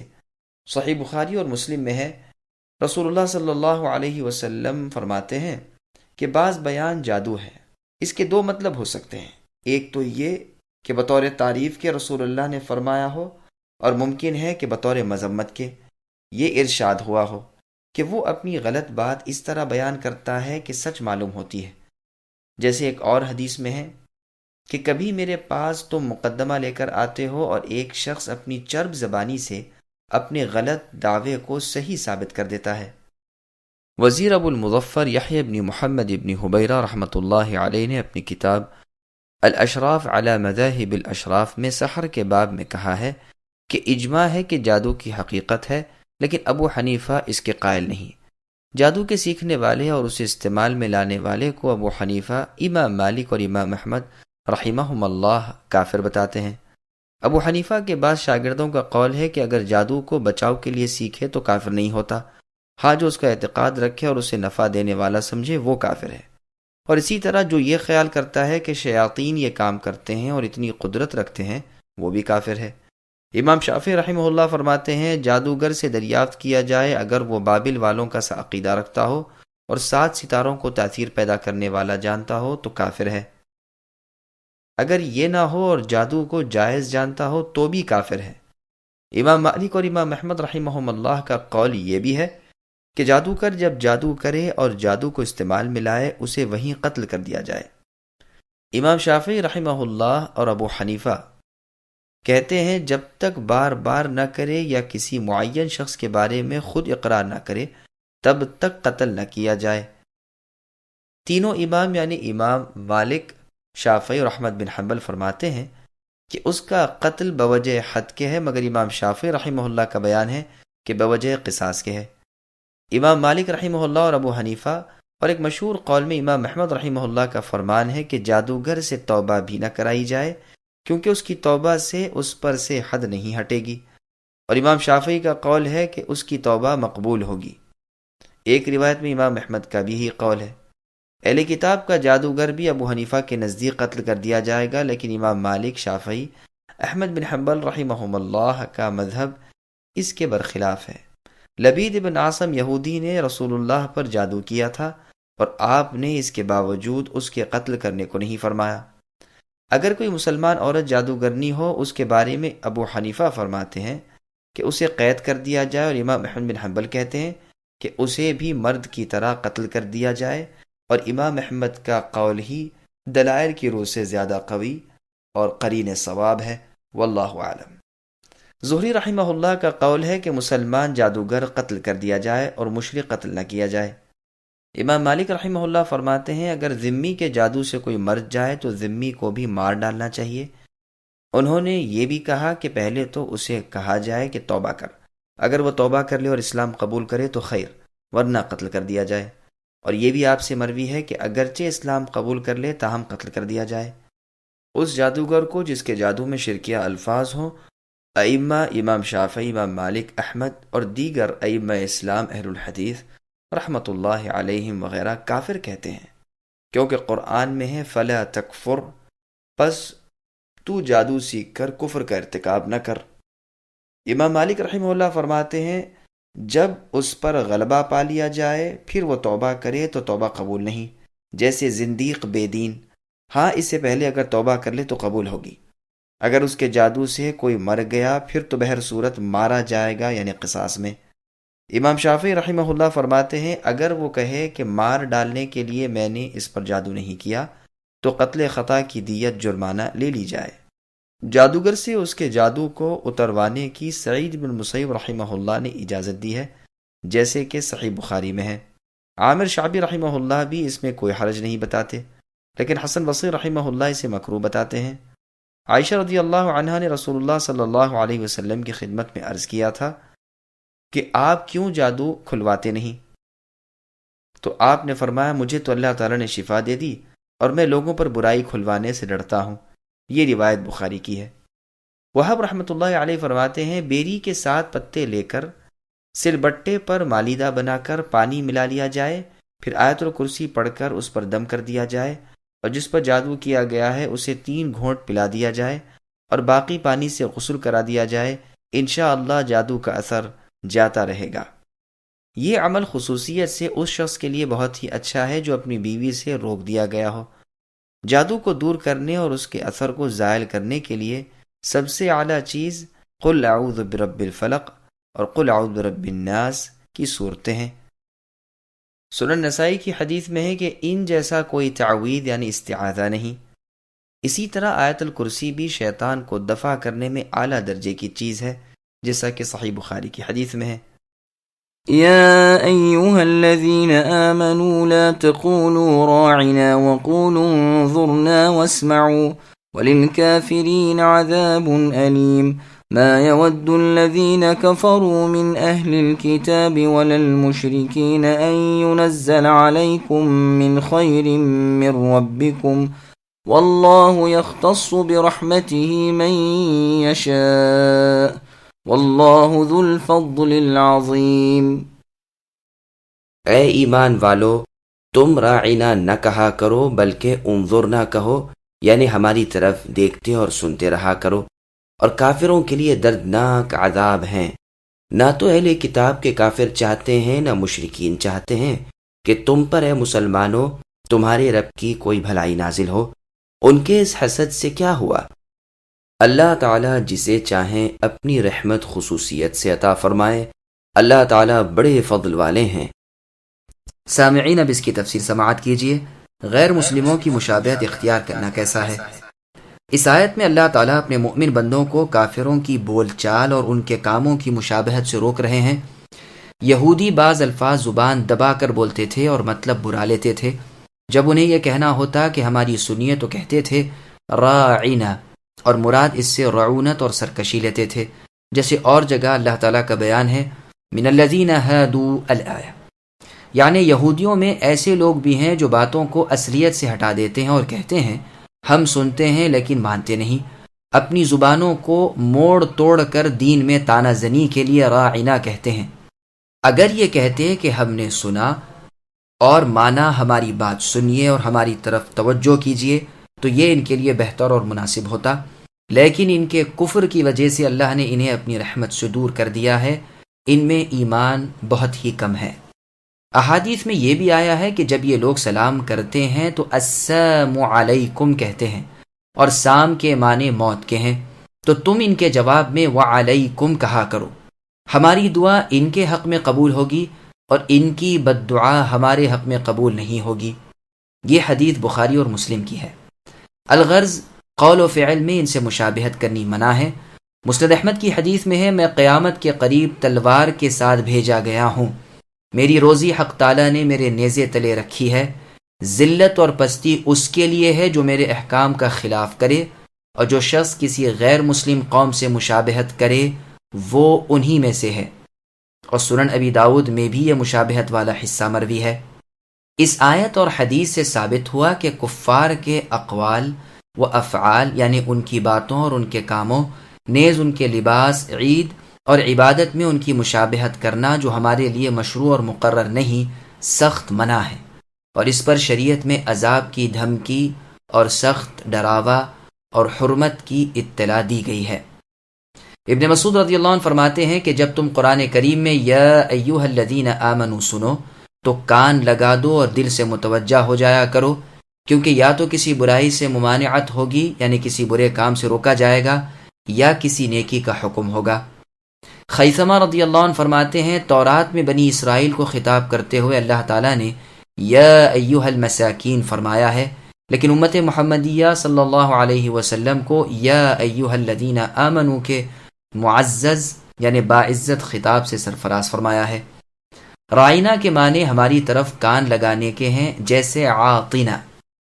مجاہد رحمہ اللہ فرماتے ہیں اس کے معنی مخالفت کے ہیں، یعنی خلاف نہ کہا کرو۔ ان سے یہ بھی مروی ہے کہ مطلب یہ ہے کہ آپ ہماری سنیے اور ہم آپ کی۔ انصار نے بھی یہی لفظ رسول اللہ صلی اللہ علیہ وسلم کے سامنے کہنا شروع کر دیا تھا، جس سے قرآن کریم نے انہیں روک دیا۔ حسن رحمہ اللہ فرماتے ہیں راعن کہتے ہیں مذاق کی بات کو، یعنی تم رسول اللہ کی باتوں اور اسلام سے مذاق نہ کیا کرو۔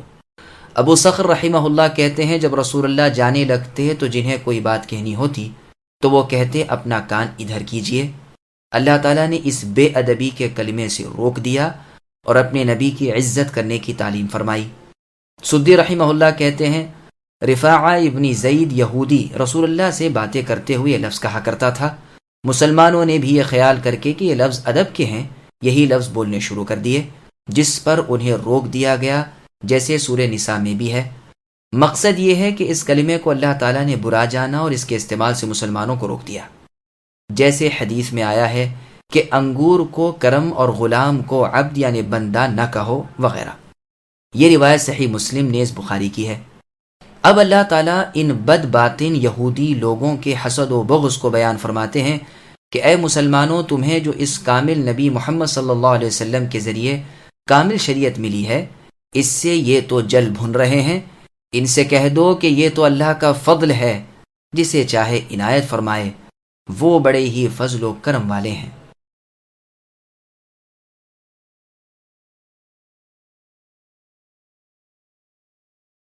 ما ننسخ من آية أو ننسها نأت بخير منها أو مثلها ألم تعلم أن الله على كل شيء قدير ألم تعلم أن الله له ملك السماوات والأرض وما لكم من دون الله من ولي ولا نصير۔ جس آیت کو ہم منسوخ کر دیں یا بھلا دیں، اس سے بہتر یا اس جیسی اور لاتے ہیں۔ کیا آپ اے نبی نہیں جانتے کہ اللہ تعالیٰ ہر چیز پر قادر ہیں؟ کیا آپ کو علم نہیں کہ زمین و آسمان کا ملک اللہ ہی کے لیے ہے، اور اللہ کے سوا تمہارے کوئی ولی اور مددگار نہیں؟ سامعین اب آیتوں کی تفسیر سماعت کیجیے۔ ناسخ اور منسوخ کی بحث۔ ابن عباس رضی اللہ عنہما فرماتے ہیں نسخ کے معنی بدل کے ہیں۔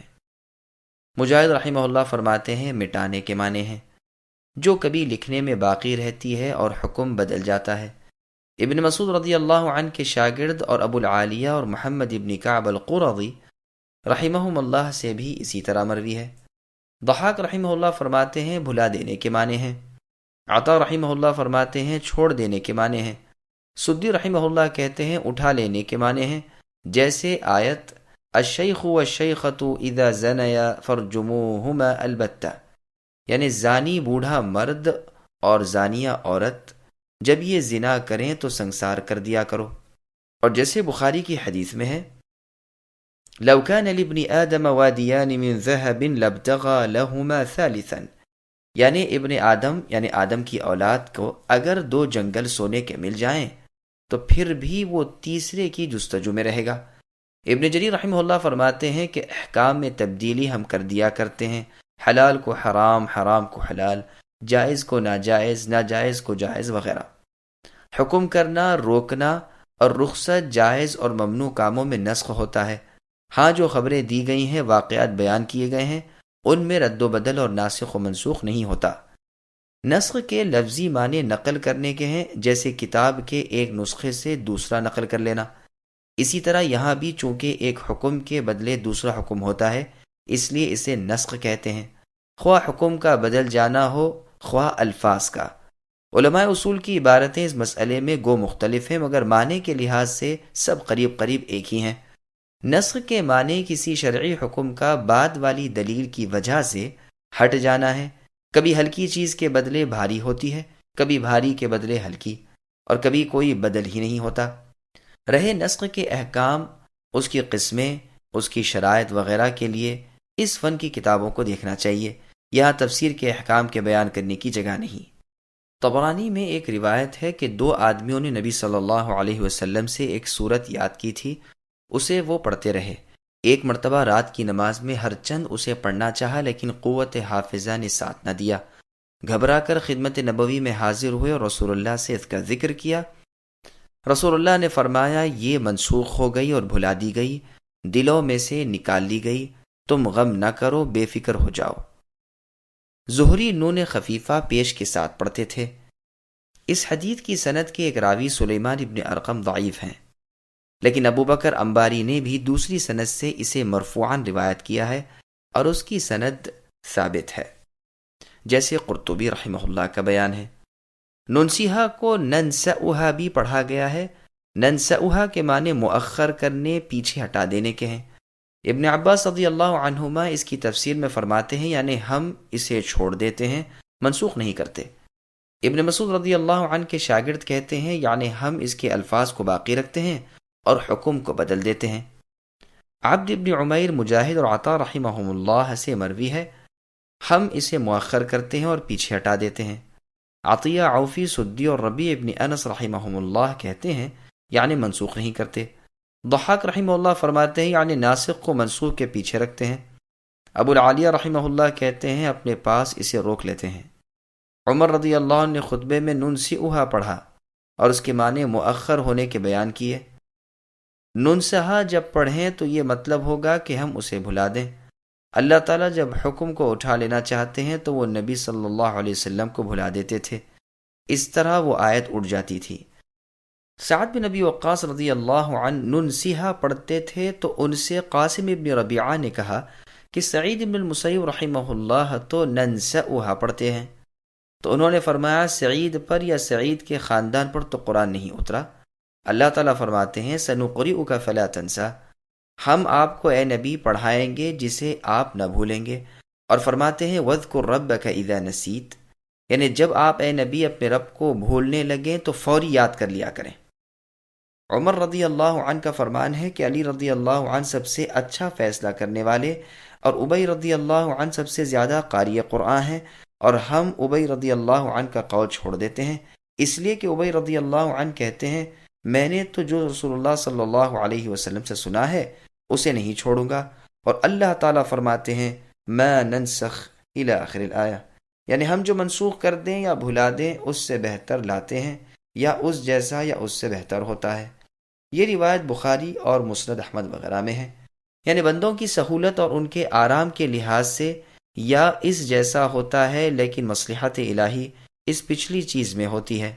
اللہ تعالیٰ حاکم مطلق اور مختار کل ہے، مخلوق میں ہیر پھیر کرنے والے ہیں، پیدائش اور حکم کا اختیار رکھنے والے ایک اللہ ہی ہیں، جس طرح جسے چاہتے ہیں بناتے ہیں، جسے چاہے نیک بختی دیں، جسے چاہے بدبختی، جسے چاہے تندرستی دیں، جسے چاہے بیماری دیں، توفیق دیں، جسے چاہے بے نصیب کر دیں، بندوں میں جو حکم چاہتے ہیں جاری کرتے ہیں، جسے چاہتے ہیں حلال کریں، جسے چاہتے ہیں حرام فرما دیں، جسے چاہے رخصت دیں، جسے چاہے روک دیں۔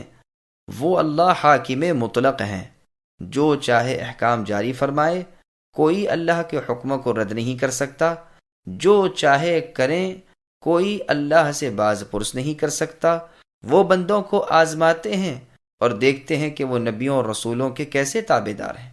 کسی چیز کا کسی مصلحت کی وجہ سے حکم دیا، پھر مصلحت کی وجہ سے ہی اس حکم کو ہٹا دیا۔ اب آزمائش ہو جاتی ہے۔ نیک لوگ تو اس وقت بھی اطاعت کے لیے کمر بستہ تھے اور اب بھی ہیں، لیکن بد باطن لوگ باتیں بناتے ہیں اور ناک بھوں چڑھاتے ہیں، حالانکہ تمام مخلوق کو اپنے خالق کی تمام باتیں ماننی چاہیے اور ہر حال میں رسول صلی اللہ علیہ وسلم کی پیروی کرنی چاہیے، اور جو وہ کہے اسے دل سے سچا ماننا چاہیے، جو حکم دے بجا لانا چاہیے، جس سے روکے رک جانا چاہیے۔ اس مقام میں بھی یہودیوں کا زبردست رد ہے، اور ان کے کفر کا بیان ہے کہ وہ نسخ کے قائل نہ تھے۔ بعض تو کہتے تھے اس میں محال عقلی لازم آتا ہے، اور بعض محال نقلی بھی مانتے تھے۔ اس آیت میں گو خطاب فخر عالم محمد صلی اللہ علیہ وسلم کو ہے، مگر دراصل یہ کلام یہودیوں کو سنانا ہے، جو انجیل کو اور قرآن کو اس وجہ سے نہیں مانتے تھے کہ ان میں بعض احکام تورات کے منسوخ ہو گئے تھے، اور اسی وجہ سے وہ ان نبیوں کی نبوت کے بھی صرف عناد اور تکبر کی بنا پر منکر ہو گئے تھے، ورنہ عقلاً نسخ محال نہیں، اس لیے کہ جس طرح وہ اپنے کاموں میں اللہ با اختیار ہیں، اسی طرح حکموں میں بھی با اختیار ہے۔ جو چاہے اور جب چاہے پیدا کر دیں، جسے چاہے اور جس طرح چاہیں اور جس وقت چاہیں رکھیں، اسی طرح جو چاہیں اور جس وقت چاہیں حکم دیں۔ اللہ جو تمام حاکموں کے حاکم ہے، ان پر حاکم کون ہے؟ کوئی بھی نہیں۔ اسی طرح نقلاً بھی یہ ثابت شدہ امر ہے جو کہ پہلی کتابوں اور پہلی شریعتوں میں موجود ہے۔ آدم علیہ السلام کی بیٹیاں بیٹے آپس میں بھائی بہن ہوتے تھے، لیکن نکاح جائز تھا، پھر اسے حرام کر دیا۔ نوح علیہ السلام جب کشتی سے اترتے ہیں تو اس وقت تمام حیوانات کا کھانا حلال تھا، یعنی تمام جانوروں کا، لیکن پھر بعض کی حلت منسوخ ہو گئی۔ 2 سگی بہنوں کا نکاح اسرائیل اور ان کی اولاد پر حلال تھا، لیکن پھر تورات میں اور اس کے بعد حرام ہو گیا۔ ابراہیم علیہ السلام کو بیٹے کی قربانی کا حکم دیا، پھر قربانی کرنے سے پہلے ہی منسوخ کر دیا۔ بنو اسرائیل کو حکم دیا جاتا ہے کہ بچھڑا پوجنے میں جو شامل تھے سب اپنی جانوں کو قتل کر ڈالیں، لیکن ابھی بہت سے باقی ہیں جو منسوخ ہو جاتا ہے۔ اسی طرح کے اور بہت سے واقعات موجود ہیں، اور خود یہودی بھی ان کا اقرار کرتے ہیں، لیکن پھر بھی قرآن و نبی آخر الزماں محمد صلی اللہ علیہ وسلم کو یہ کہہ کر نہیں مانتے کہ اس سے اللہ کے کلام میں نسخ لازم آتا ہے اور وہ محال ہے۔ بعض لوگ جو اس کے جواب میں لفظی بحثوں میں پڑ جاتے ہیں، وہ یاد رکھیں کہ اس سے دلالت نہیں بدلتی اور مقصود وہی ہے۔ رسول اللہ کی بشارت یہ لوگ اپنی کتابوں میں پاتے تھے، رسول اللہ کی تابعداری کا حکم بھی دیکھتے تھے، یہ بھی معلوم تھا کہ آپ کی شریعت کے مطابق جو عمل نہ ہو وہ مقبول نہیں۔ یہ اور بات ہے کہ کوئی کہے وہ اگلی شریعتیں صرف رسول اللہ صلی اللہ علیہ وسلم کے آنے تک ہی تھیں، اس لیے یہ شریعت ان کی ناسخ نہیں، یا کہے کہ ناسخ ہے۔ بہر صورت رسول مقبول محمد صلی اللہ علیہ وسلم کی تابعداری کے بغیر کوئی چارہ نہیں، اس لیے کہ آپ آخری کتاب کو اللہ کے پاس سے ابھی ابھی لے کر آئے ہیں۔ پس اس آیت میں اللہ نے نسخ کے جواز کو بیان فرما کر اس ملعون گروہ یہود کا رد کیا۔ سورہ آل عمران میں بھی بنی اسرائیل کو خطاب کیا گیا ہے، نسخ کے واقع ہونے کا ذکر موجود ہے۔ فرمان ہے کل الطعام کان حلا لبنی اسرائیل الآیہ، یعنی کل کھانے بنی اسرائیل پر حلال تھے مگر جس چیز کو اسرائیل یعنی یعقوب علیہ السلام نے اپنے اوپر حلال کر لیا تھا۔ اس کی مزید تفسیر وہیں آئے گی انشاءاللہ۔ تمام مسلمانوں کا اس پر اتفاق ہے کہ احکام باری تعالیٰ میں نسخ کا ہونا جائز ہے، بلکہ واقع بھی ہے، اور اسی پر پروردگار کی حکمت بالغہ ہے۔ ابو مسلم اصبہانی مفسر نے لکھا ہے کہ قرآن میں نسخ واقع نہیں ہوتا، لیکن اس کا یہ قول ضعیف اور مردود اور محض غلط اور جھوٹ ہے۔ جہاں جہاں نسخ قرآن میں موجود ہے، اس کے جواب میں گو ابو مسلم نے بہت محنت کی، لیکن محض بے سود ہے۔ جس عورت کا خاوند مر جائے، پہلے اس کی عدت 1 سال تھی، پھر 4 مہینے 10 دن کر دی گئی، اور دونوں آیات قرآن پاک میں موجود ہیں۔ قبلہ پہلے بیت المقدس تھا، پھر کعبۃ اللہ ہوا۔ دوسری آیت صاف اور پہلا حکم بھی ضمناً مذکور ہے۔ پہلے مسلمانوں کو حکم تھا کہ ایک ایک مسلمان 10 کافروں سے لڑے اور ان کے مقابلے سے نہ ہٹے، لیکن پھر یہ حکم منسوخ ہو کر 2 کے مقابلے میں صبر کرنے کا حکم ہوا، اور دونوں آیات کلام اللہ میں موجود ہیں۔ پہلے حکم تھا کہ نبی سے سرگوشی کرنے سے پہلے کچھ صدقہ دے دیا کرو، لیکن پھر یہ حکم منسوخ ہوا، اور دونوں آیات قرآن کریم میں موجود ہیں۔ اس کے علاوہ بھی بہت سی مثالیں دی جا سکتی ہیں، انہی چند مثالوں پر اکتفا کیا جاتا ہے۔ واللہ اعلم۔ أم تريدون أن تسألوا رسولكم كما سئل موسى من قبل ومن يتبدل الكفر بالإيمان فقد ضل سواء السبيل۔ کیا تم اے مسلمانوں اپنے رسول سے وہی پوچھنا چاہتے ہو جو اس سے پہلے موسیٰ علیہ السلام سے پوچھا گیا تھا؟ سنو، ایمان کو کفر سے بدلنے والا سیدھی راہ سے بھٹک جاتا ہے۔ سامعین، اب اس آیت کی تفسیر سماعت کیجیے۔ بے فائدہ سوالات کی ممانعت۔ اس آیت کریمہ میں اللہ تعالیٰ ایمان والوں کو روکتے ہیں کہ کسی واقعے کے ہونے سے پہلے میرے نبی محمد صلی اللہ علیہ وسلم سے فضول سوال نہ کیا کرو۔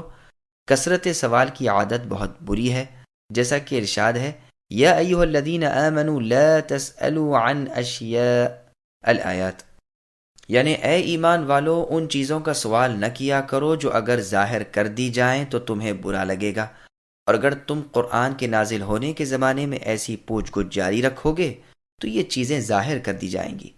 کسی چیز کے واقع ہونے سے پہلے اس کی نسبت سوال کرنے کی وجہ سے وہ حرام نہ ہو جائے۔ صحیح بخاری میں حدیث ہے کہ مسلمانوں میں سب سے بڑا مجرم وہ ہے جو اس چیز کے بارے میں سوال کرے جو حرام نہ تھی، پھر اس کے سوال سے حرام ہو گئی۔ ایک مرتبہ رسول اللہ سے سوال ہوا کہ ایک شخص اپنی بیوی کے ساتھ غیر مرد کو پائے تو کیا کرے؟ اگر لوگوں کو خبر کرے تو یہ بھی بڑی بے شرمی کی بات ہے، اور اگر چپ ہو جائے تو بڑی بے غیرتی کی بات ہے۔ رسول اللہ صلی اللہ علیہ وسلم کو یہ سوال بہت برا معلوم ہوا۔ آخر اسی شخص پر ایسا واقعہ پیش آیا اور لعان کا حکم نازل ہوا۔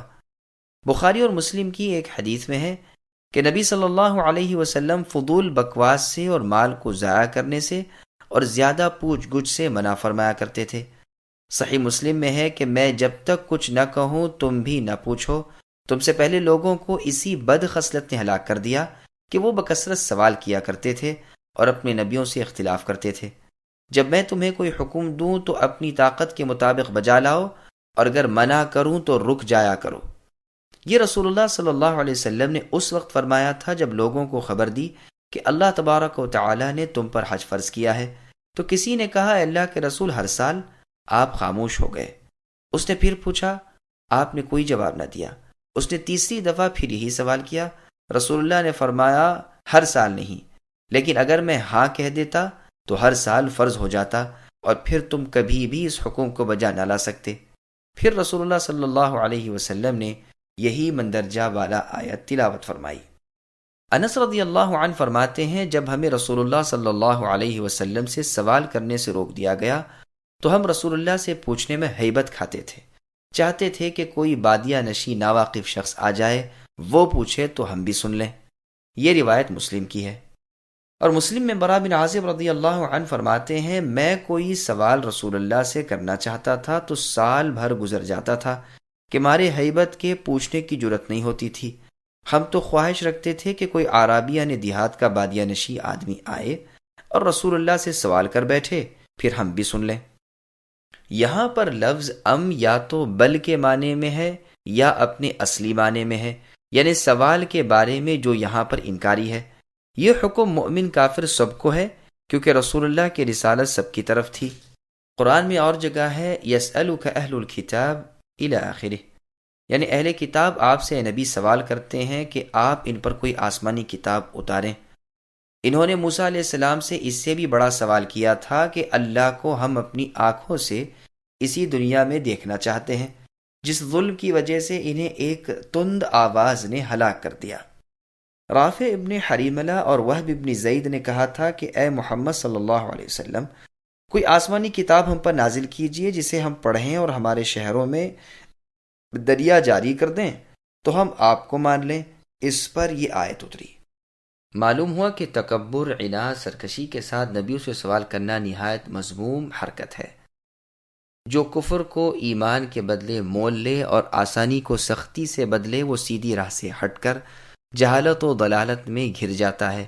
اسی طرح غیر ضروری سوال کرنے والا بھی، جیسے اور جگہ ہے الم تر الی الذین بدلوا الآیات، اے نبی کیا آپ نے انہیں نہیں دیکھا جو اللہ تعالیٰ کی نعمت کو کفر سے بدلتے ہیں اور اپنی قوم کو ہلاکت میں ڈالتے ہیں؟ وہ جہنم میں داخل ہوں گے اور وہ بڑی بری قرارگاہ ہے۔